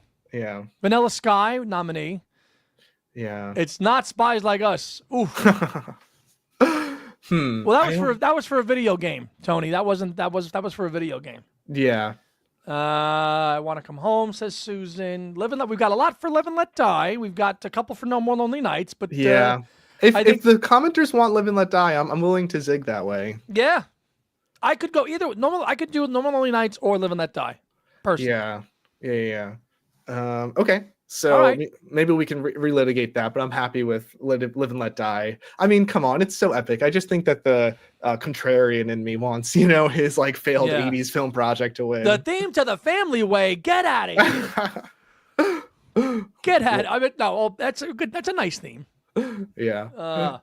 Spies Like Us. Yeah. His last US top 10. And you know what else? It's just speaking of obscure legacy trivia. His like theme song to the bread commercial. Oh yeah. That was so good. Yep. And the Paulsker goes to Mama's Bread. Mama's Bread. Absolutely. These are the little nuggets you get when you read the legacy book, you see. Okay, so best director. Who's the best director to work with Paul? So we got Michael Lindsay Hogg. Yep. Yeah. Let's hear the nominees. Yeah. The nominees are Michael Lindsay Hogg, Peter Jackson. Because he also directed the Now and Then. Yep. Which I love. I think I prefer the music video to the song, actually. Do you? Yeah, I mean the song is great, but I think that it's really the video is great. Yeah. Okay. Michael Lindsay Hogg, Peter Jackson, Richard Lester. Who directed Yellow Submarine? Off the top of my head, I don't know. I think it was a Canadian guy. I'm gonna nominate Keith McMillan. George Dunning. Okay, I'm gonna nominate Keith McMillan. Okay, who's you have to be a Mac or diehard to know that name. I don't. Keith McMillan was the director for a lot of Paul's promotional videos in the 80s. All of them. Coming Up, Take It Away, Ebony and Ivory. That's all Keith McMillan. All the Back to the Egg videos. Yeah. The company was called Keith Co. And Keith McMillan was the director. So as this Mac a diehard, I'm going to say Keith McMillan because I love those solo videos and I love how they're produced. But that's kind of like that's a hardcore pick that and a name that really is not as well known as say Peter Jackson. But well, I think it should be lauded and celebrated. You know, I mean, I love like So Bad. All these videos are all directed by Keith McMillan. Yeah, the Razzie will go to the guy that made the Brown-Eyed Handsome Man video. Oh God Almighty, which we talked about a few weeks ago. Yeah, exactly. We've got some submissions here. Dick Lester. Matt says Richard Lester. Joe Mayo says Richard Lester. Yeah. The MVP agrees with you, Kyle, that the Now and Then video is epic. Yes. You know, I think Dick Lester's a great pick. I think that he really made Hard Day's Night like a real Hollywood movie, whereas like after that they kind of just became like weird drug infused movies like more by the Beatles. Like so it was very like polished, and I think that there's something to be said for that. But I don't know, I think that I really like what's it called, the music video director pick. Keith McMillan, that's gonna be my pick. Peter Jackson, I mean, how could you go wrong with Peter Jackson? I mean, James Byer says Richard Lester. James Boy, a lot for Dick Lester, which I get. Wow. Totally. Matt says Richard Lester deserves the award for his work, but not just with Paul, but for his entire body of work. Of course, Dick Lester. Tony says Peter Jackson. Yeah, because Elliot says Richard Lester. We got to think of how epic the Get Back whole doc was, and how now we're including Beatles stuff. So are we including Beatles stuff or not? Like for the songs? Yeah. Well, I mean, Paul was a Beatle. What do you mean? All right. So Joe, that's to Joe's point. Joe says, I think this should be These should be Beat Scars. As you're including Beatles stuff. Well, then that would confine us to the Beatles, whereas Paul Scars is Beatles and Paul. Correct. So it could be both, which is fine. Dick Lester, Peter Jackson seems to be the obvious choice. It would be Beatles Scars if we were including George's handmade films and like Ringo's films. Like this is just Paul. Oh, so now I would say that, but he did look. Brad says I guess Dick Lester. He did screw up Superman 2. Superman 3 screwed up Richard Lester. Okay. Jeff says the Beatles for the masterpiece Magical Mystery Tour. LOL, not. So best director. All right. So I guess the consensus is Richard Lester. Fine, because of the classic film that is still A Hard Day's Night. 61 years later now, which will be out, and it'll be 61 years old in June, which is crazy. You could still watch it; it's still fresh. It's the freshest of all the Beatles films, easily. Oh, and they started shooting it however many years ago today. Yeah, that's right. Laura says, "Sorry, I'm a bit distracted. Kyle, can you introduce us to your kitties sometime?" Oh yeah, of course. I mean, I've been waiting for somebody to ask. No, but I think that's one of the first conversations that Andy and I had, where I was trying to flex my Beatles diehardism, and I told him that I named my cats Rocky Raccoon and Eleanor Rigby. Yeah, I remember that. I think it was at the fest. It was at the Legacy launch. The Legacy launch, first time we met, right? But now we call them Ricky and Little Melon because the names kind of just evolved. So, but on their birth certificates, they're still Rocky Raccoon and Eleanor Rigby. Awesome. Yeah. James. Okay, just Paul. Whoever directed Coming Up in Pipes of Peace, that would be Keith McMillan. Yeah. And I didn't realize there would be so much controversy about how we're bracketing this. It's it's whatever we want. Who cares? Pretty much. Next category. Go. Okay. Best documentary. Best documentary. Ooh. Joe says, Kyle, let's face it, it's all Paul for you. Well, we are a Paul show, Joe. Yeah. If you haven't noticed, we are a Paul show. Yeah. I would say I'm a healthy 60% Paul, 20 oh gosh, no, this is hard. 50% Paul, 25% George, 20% John, 5% Ringo. Just kind of some random numbers there. Okay. Yeah. All right. And I think tragically the John minority has to do with the scope of his work. Of course. Yeah. Of course. Best documentary. Okay. Russ says One Hand Clapping is a nominee. Okay. I know that there was all this like hand wringing about but they couldn't restore it more. It's like, no, U-matic tape. Crap quality. Yeah. Ooh. Best documentary. McCartney 321. I think that I need to revisit that. That came out like a while ago. I mean, if imagine something like that came out today, I feel like we would be so excited. I don't know. Came out summer of 2021. Yeah, I mean that's now almost 4 years ago.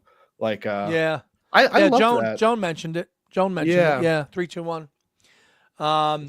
Oof. Tony says, "Get Back," hands down. Oof. Yeah, that one might be hard to argue with. Hard to top. Oh, I guess anthology could even be considered. Yeah. Again, if we're going to include everything, Beatles and there's not too many Paul documentaries. Wingspan, we know, is not going to win. We know that. Yeah. Again, when you're going to lump Beatles documentaries in here against Paul stuff, it's a little tough. We'll see what this film is going to be though at the end of the year or earlier next year. True. Joan. Yes, 3, 2, 1. No, 1, 2, 3 is the box set, dear. Yeah, exactly. 1, 2, 3 is the box set. Yeah. Oh, how about can you call this a documentary? Maybe not the Chaos and Creation thing. Sure, the Chaos and Creation at Abbey Road. Yeah. Absolutely. Yeah, he like talks in that. Sure, with the wine glasses making the sound. Yeah, love that. Yeah.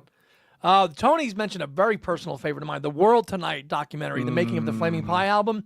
Yeah. That's a personal one. But if we're going to include Beatles stuff, Get Back is going to be, of course, the obvious winner, but just because of how comprehensive it was. And, well, you know what? Actually, kind of a hot take of mine.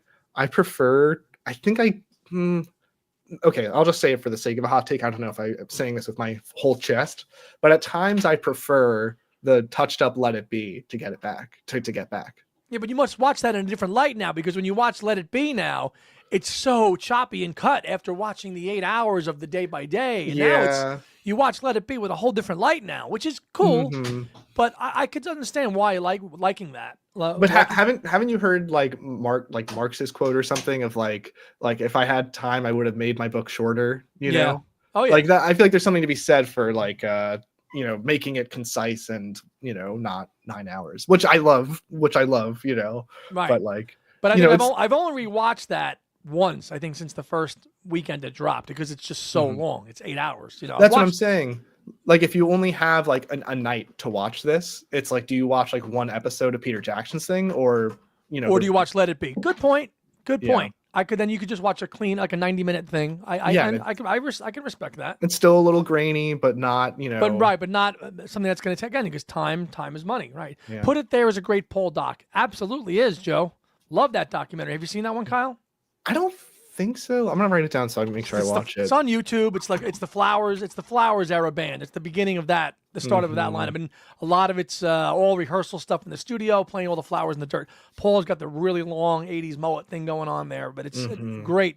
I love that documentary. Well, this is a stacked category for sure. The nominees are tight. It is, and I think we have to. I mean, I think it could be Man on the Run, based on what that could be at the end of this year. I have high hopes for that film, because our friend Adrian Sinclair is a part of it.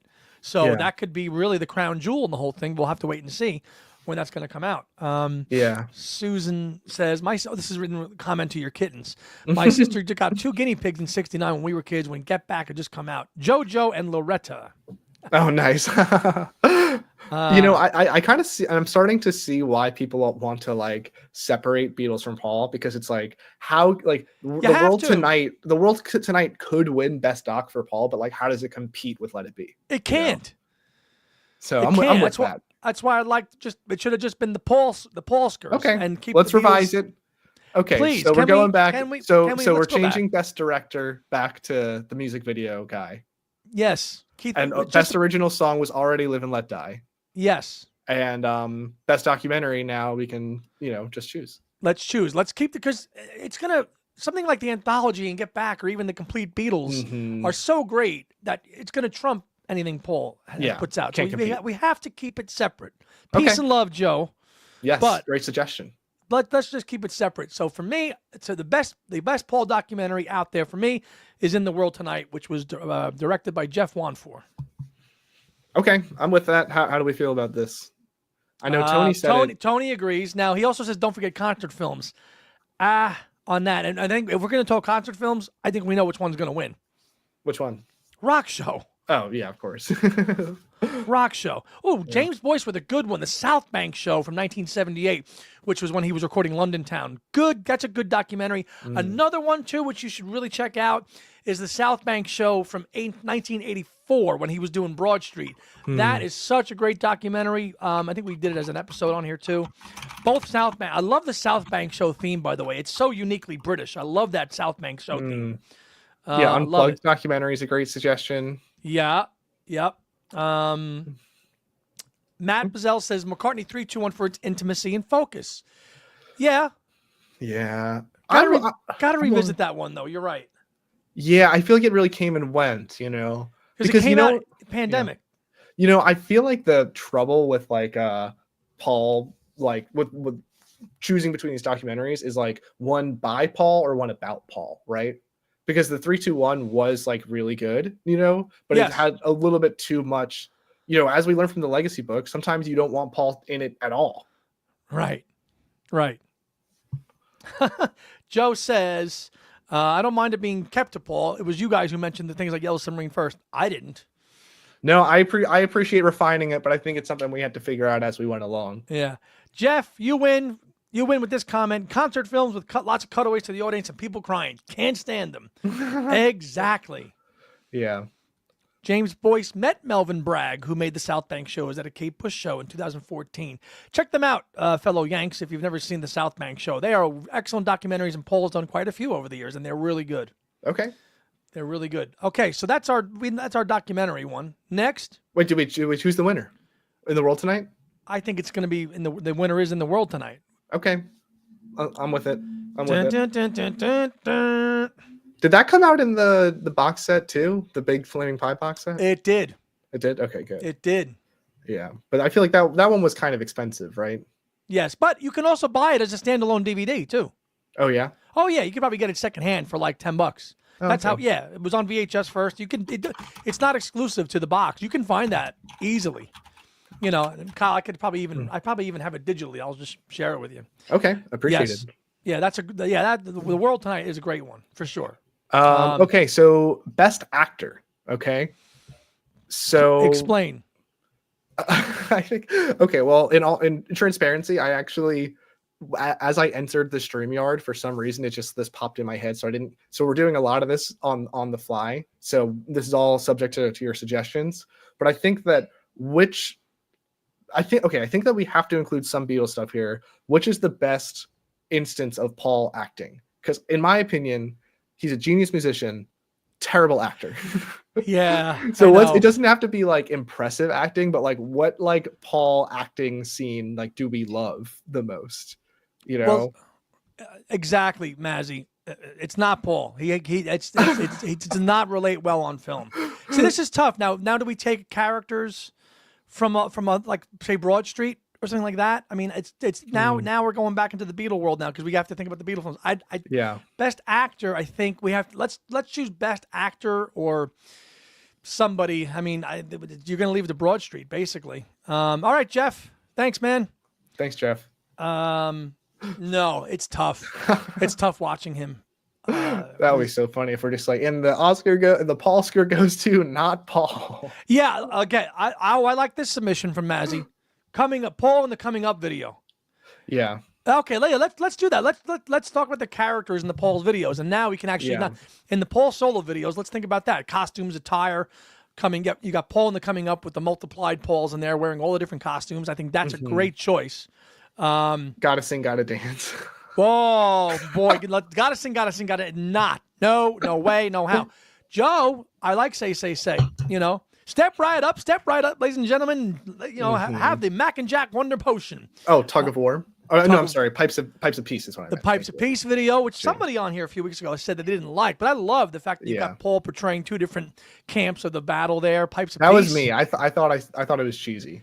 I thought it was like 80s camp, but no, I can appreciate it. I think Pipes of Peace is definitely up there. Say is up there as well too. Coming up, where he's acting out something, or even something like in the Baby's Request video with Wings, when they're all in their military garb and they're singing on like the little desert. I think that things like that. The Take It Away video. Oh, The Take It Away video Yeah. that's hard to top that one too. Oh yeah, Paul was in Pirates in the Caribbean. He was. He was. Yeah. So best hours. So let's say we got our music videos in our head. Okay, coming up, Pipes of Peace, Say. Others you can think of. I mean, in Stranglehold, he's shooting billiards. Not really. Yeah. Not acting. I was thinking that too, Tony. Oh, Paul and the Chris Farley skit. The Chris Farley skit. Ooh. Yeah. Oh boy. Yeah. I'm gonna say. What? Go ahead. Oh, sorry. Did you see Paul?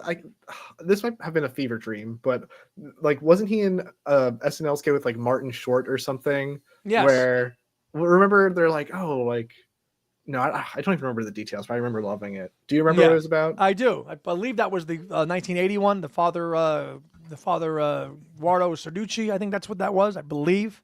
I haven't seen that in a long time. Pipes of Peace, but mostly for his haircut.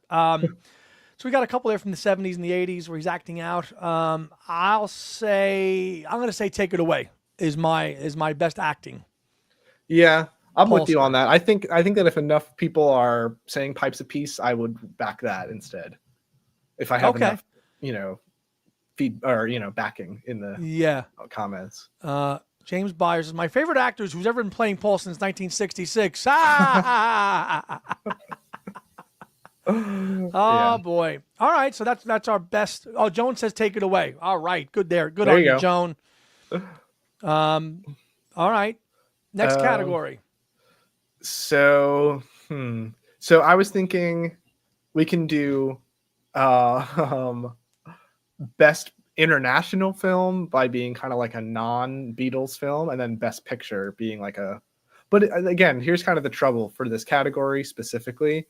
Like, there's not a lot of like feature non-doc films. No, there's like not. Justin Paul, I guess you have like the Back to the Egg TV special. TV special, yeah. And Give My Regards to Broad Street. There's plenty. There's plenty. I mean, again, there's you mean TV specials? I mean, James Paul McCartney, that was a TV special. No, true, but I'm saying more of like like a fiction film, more so. More fictionalized. That's tough. There's not too many. Yeah, exactly. So not too many of those. But again, let's just kind of like define the category however we want, and then kind of just like take it from there. Okay, go ahead. Okay, so I think that let's start with best international film. Let's kind of make it like what's it called? Like Backbeat or something like that. Where it's like not international in the sense that it's like actually a foreign film, but like not sanctioned by the Beatles. Okay, but now we're going outside of the Paul world again now. But again, I don't think we have a choice. Yeah, okay, fair enough. Oh, good choice, Joe. The Cooler, Ringo's film with Paul. Good one. Good choice. So like shorts. Okay, so like all right, they're basically like short little film appearances. All right, international. The Cooler. It's certainly up there. I'm trying to think off the top of my head how many there are out there. Not too many. Let's see some choices. Let's see some submissions here, people. Yeah. What else has been out there? I know what you're going for. It's like Backbeat. Yeah. Now you're just talking. Now that's more like Beatle films as overall. And actually, this is not totally related. Actually, yesterday I watched for the first time in years. I Want to Hold Your Hand from 1978 for a friend. I jumped on a friend's podcast where they review movies, and they chose to do that one, so they had me on. And I hadn't seen that movie in years. What a good movie to watch that again, because it is one of the only, and people in the comments, please correct me if I'm wrong, it's got real Beatles music. It's got 17 Beatles songs in it. Interesting. So, and it's directed by Robert Zemeckis, so pre-Back to the Future fame. What a great, great film. I hadn't seen it probably in decades. It was so good. Phoebe, how you doing, darling? She's in my headphones. Andy says hi.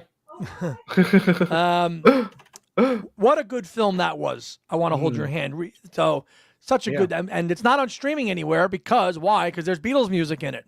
True. So this was still in the days of like where they didn't clamp down the rights to all their music, and somehow Zemeckis and Universal got the rights to use 17 Beatle tracks in that film, which would never happen anymore now. But that was such a good film to watch again. Did I mention one of my favorite scenes in the Legacy book of being when Paul screened the Bruce McMouse film No. to what's his name? The Crosby Stills, Yeah. Stephen Stills.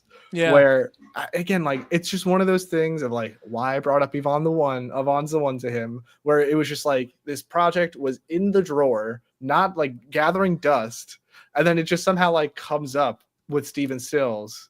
And then like the next night he invites Stephen Stills over. They get insanely stoned and just watch Paul's cut. And watch it. I know. Like it's just the craziest thing you read in the Legacy books. Yeah, I think if we're going to international, yeah. So getting to the bottom of the guest barrel, it seems. Yeah, pretty much. Oh, he means with the fest. Yeah. Yeah, so the character who played Ringo Klaus in that film is going to be a guest at this year's fest, which he's a character in the film. But yeah, definitely Mazzy. Definitely. You know, I was talking about this the other day with somebody that it's like maybe it's only because I've been going to the fest for the past couple of years where maybe the guests have been good, but it's like maybe not as good as like past decades or so. Yeah. But like when I go to the fest, I am there to be surrounded by Beatles fans. Yeah, like, and it's the attendance that I go for. It's the records. That's why most of us go. Joe has said that on his channel. It's the panels. That's why we're going. We're not going to see a guest. I mean, Mickey Dolenz walked around the TWA like he owned the joint. Mickey, outside of the 500 people this convention, nobody outside of here cares about you. Yeah, like what did I like in recent? I really loved Mark Lewison. Did an awesome like just 1 month in Beatles history. Yes, he did a great presentation 62. There. He did Evolver 62, which was a great presentation. And then I loved Peter Asher. Did a nice thing where that was great to hear him perform. But honestly, like when I get the emails from Fest, I don't even read it. I'm excited to see you guys. Right. And that's what it's more about. And that's what it's been for the last, I would say, couple of decades.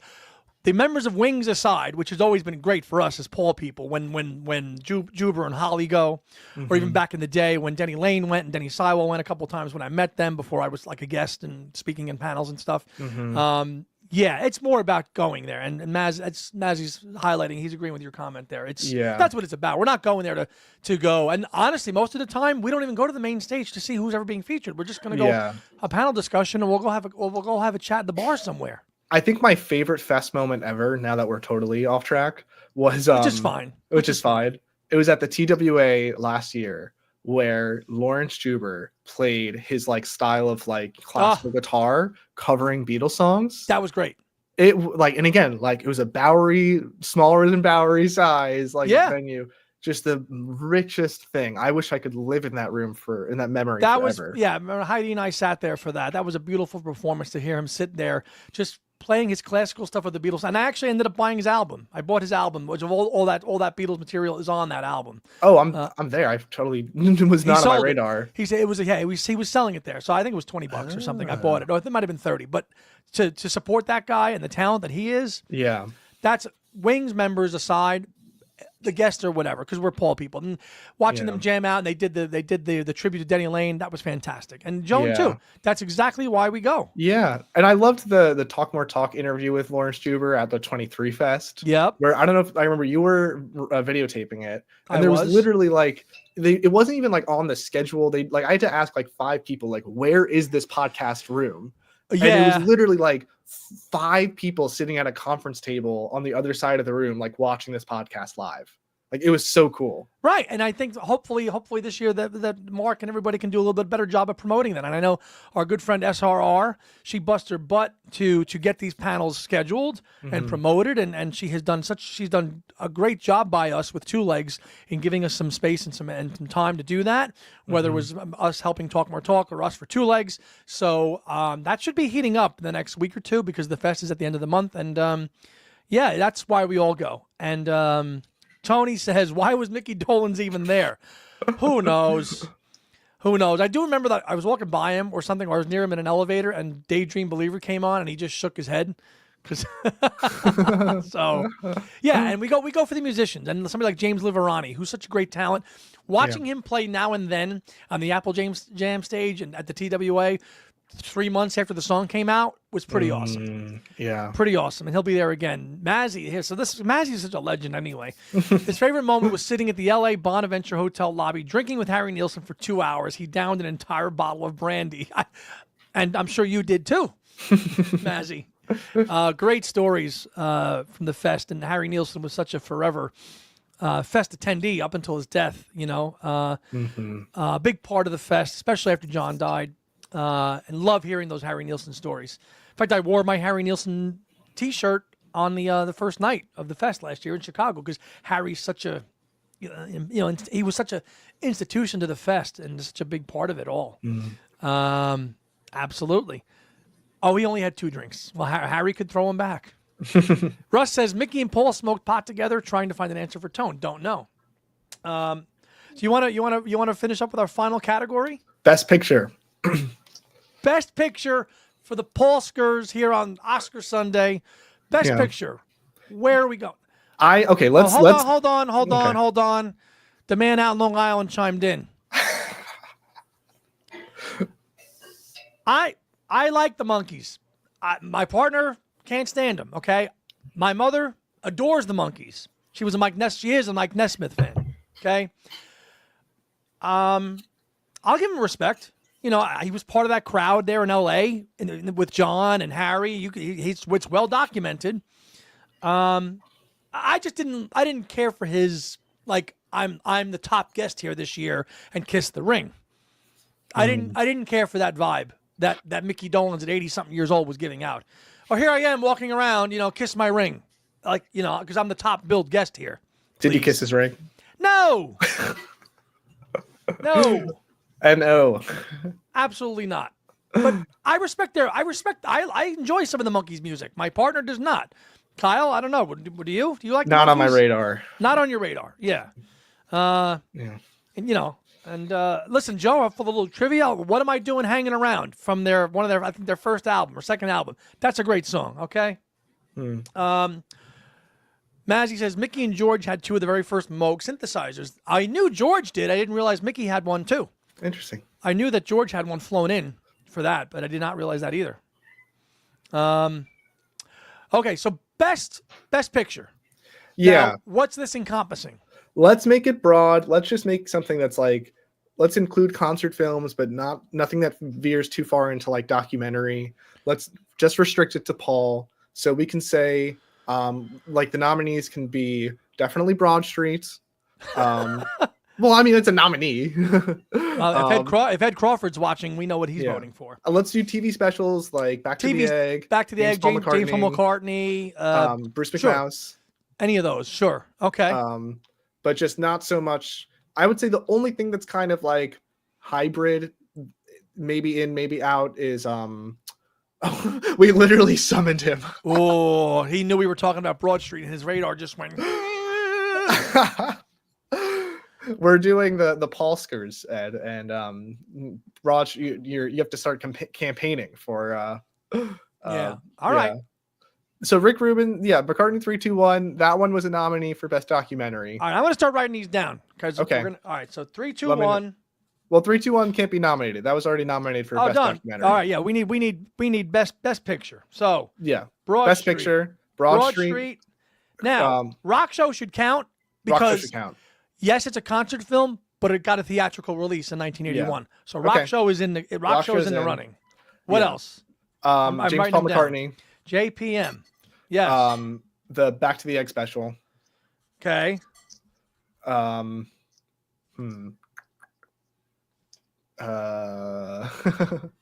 don't know. I think that's a good lineup for Paul. Throw some more out there, people. Let's see what they say. Rock Show. Everyone's saying Rock Show. There are other less deserving artists who've been at the fest: The Circle, The Yardbirds, etc., etc., etc. Fair enough. Fair. Rock Show by a distance. I like that. There's something that I find so romantic about that Wings Mach 1. I love that Denny, because I love Ram. I love Red. I think that my preference goes towards Ram Red Rose Speedway era wildlife, but I admit that Paul's live performances are much better when you get to Rock Show. Right. We got Wings Over the World in here too. Thank you. Thank you. That's what I was thinking of too. Yeah. Okay. But do you see what I mean? Like, I think that they're a better live band once they have Joe English in there, you know. Oh yeah. I had this conversation with a friend of mine yesterday. He was texting me about, his Wings a Real Band, and I think the closest Paul got to that band concept, which was never really truly a band because it was still a McCartney production through and through, was that 75, 76 period with Joe English and Jimmy McCulloch. Yeah. And that was the closest unifying band concept that Wings ever got, in my opinion. Like, it's funny, like that tour is like leaps and bounds better than like Wings Over Europe, right? But I think that I prefer, obviously, like Red Rose Speedway over Wings at the Speed of Sound. Of course. Totally. You know? So that's why I have a soft spot for Bruce McMouse and the James Paul McCartney special, because it embodies that band, which again, they're not a great live act. Like their body of work is pretty small. It's small, but I think that Wings, that Big Barn Box, and you watch that Bruce McMouse film, intercut of the live footage. They were pretty cooking. Denny Sywell could drum. Now, the other Joe English and Jeff Britton, let's not forget Jeff Britton, especially with one hand clapping now. They upped the game a little bit, but I do think that that Big Barn Box gave people a new, fresh look at that early Wings lineup as a band, because we had high quality recordings that we could judge. So I don't think they'll ever compare to the zenith that Wings became in '76. Yeah, of course not. But I do think that they should be looked at. They should be given a little more credit. Like, I guess what I'm saying is if it's a Sunday afternoon after this live, if I'm gonna pop something in my DVD player, it might be Bruce McMouse. But if I'm like an Academy voter for the Polskers, I gotta vote Rock Show. You gotta go Rock Show. I feel you. One hand clapping is also another submission we can put in there too. Let's see. Yeah, he could. He could. And it took time for Paul to really refine these musicians and get them up to speed with what he wanted. And you've read in the McCartney legacy how many times they rehearsed because he wanted a polished product every time out. And he got that with Wings Mark II, I guess you'd want to call it, with that second, with Jimmy and Joe. Yeah. Or 3 at that point, because you've got to count the Jeff Britton era too. But exactly. So one hand clapping's in there too. Ed Crawford says, obviously, the warehouse sequence in Broad Street. Come on. Nice. Nice. I love how Ed's not even like, let's not do it's not Broad Street that's the best picture. Let's have all the nominees just be different scenes from Broad Street. Oh yeah, he's having his own Broad Street nominees. The Broadskers. James, this is cool. Really great thing Paul and his webcam chat did from 2010 and his Wild Prairie and Fireman chats from '98. I do remember those as well too. Interesting. I do those webcam chats early, when internet was still trying to take off, pre-YouTube era, Can't picture Henry on the 76 tour. No, I could not. And only Jimmy could. All right, so I think we have our nominees. We have our names for Best Picture, and I mean, I'm going to go with Rock Show. I think Kyle, I think it's Rock Show. It's got to be Rock Show. In terms of it's not James Paul McCartney. It's not the Back to the Egg special. Maybe with a close runner-up being Wings Over the World. Yeah. I think that I think it's tough. I think it's a little bit of like category fraud, but the whole categories are made up anyway, so who cares? Right. Because it is kind of more of like a concert film, and then Wings Over the World is kind of more of a documentary. But I think that intercut with live footage, though, and it was still a film. So yeah. Well, I think that if I can actually kind of speak big picture about Rock Show, when I was reading about it in the Legacy book, like the reason I like really fell in love and with the new appreciation for Rock Show was how Paul was like inspired by like Pink Floyd and David Bowie to make it more than just a concert, make it this whole light show. Like the fact that he even had to think of like, oh, maybe I shouldn't just introduce every song and have instead one song flow into the other. Like these were all like new ideas. Like to Paul and things he was working through. Well, the theatrical aspect, him bringing Showco on, which was the big lighting company, down in Dallas, that was really like becoming super. I mean, that's what Tom Leverani just said. That was Paul's moment to say, look, here I am. I'm going to put on a polished show that's going to have ambiance, bubbles, laser lights, fog machines, the whole nine. Like I've seen like people put Wings on the same plateau as Led Zeppelin in '76. Yeah, they did. So that's kind of why I think that Rock Show is more than just a concert film, because the concert is itself trying to be theatrical. 100%. 100%. The whole thing, from the Venus and Mars intro and the bubbles, like Paul knew what he was doing when he programmed that set list. He's like, look, I'm on top of the world right now. I've got my third album, number one album in a row in America. I'm going to do it. I'm going to put this package together and present Wings as we are right now through 75 and 76. Mm-hmm. And I think you're right in terms of looking at Rock Show as this kind of film within a film, because it does have that. It's a film within a film. You spot on. I agree with that. When you watch that, that he still, and he breaks down, has an acoustic section, which is a format he still does to this day in the middle of his concerts. He goes solo, or he does it with, and he does that. And I love the lighting. All of it plays into it when you watch that. So it's got that 1970s Pink Floyd, Zeppelin feel, big arena type thing. It just does.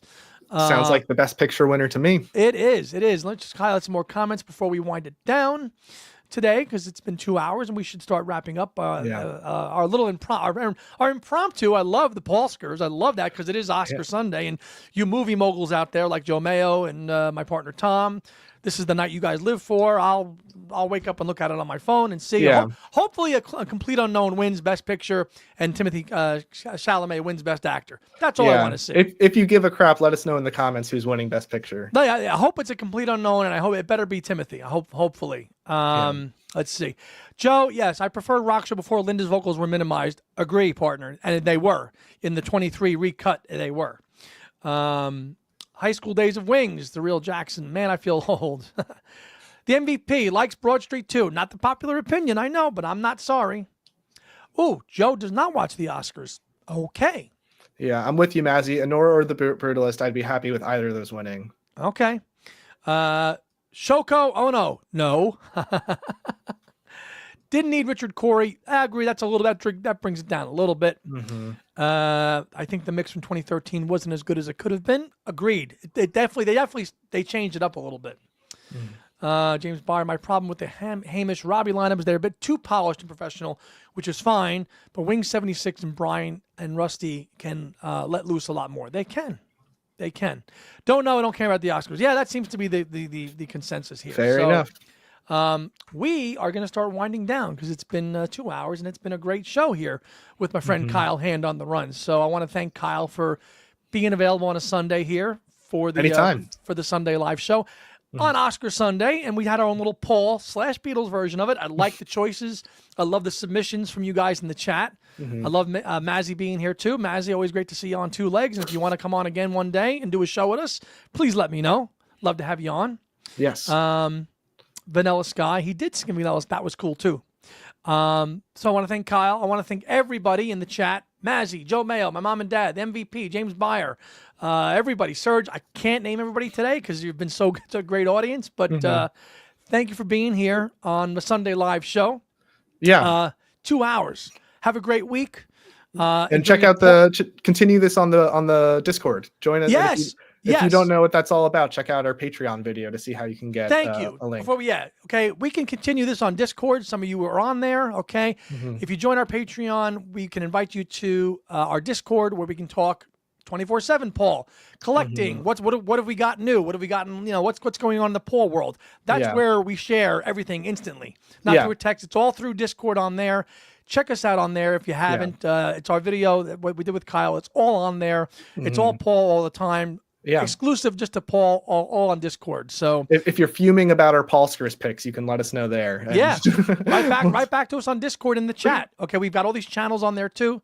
So bye-bye, Dad. Catch the replay, and Tom will be here in the middle of the week, I'm sure, and we'll be back next week for episode 274 with none other than Mr. Jeff Slate on our Bob Dylan and Paul McCartney episode. So stay tuned for that one. That's going to be an epic one as well. So we'll see everybody next week. Have a good day and a beautiful night and all that other good stuff out there. Thank you. Bye, guys.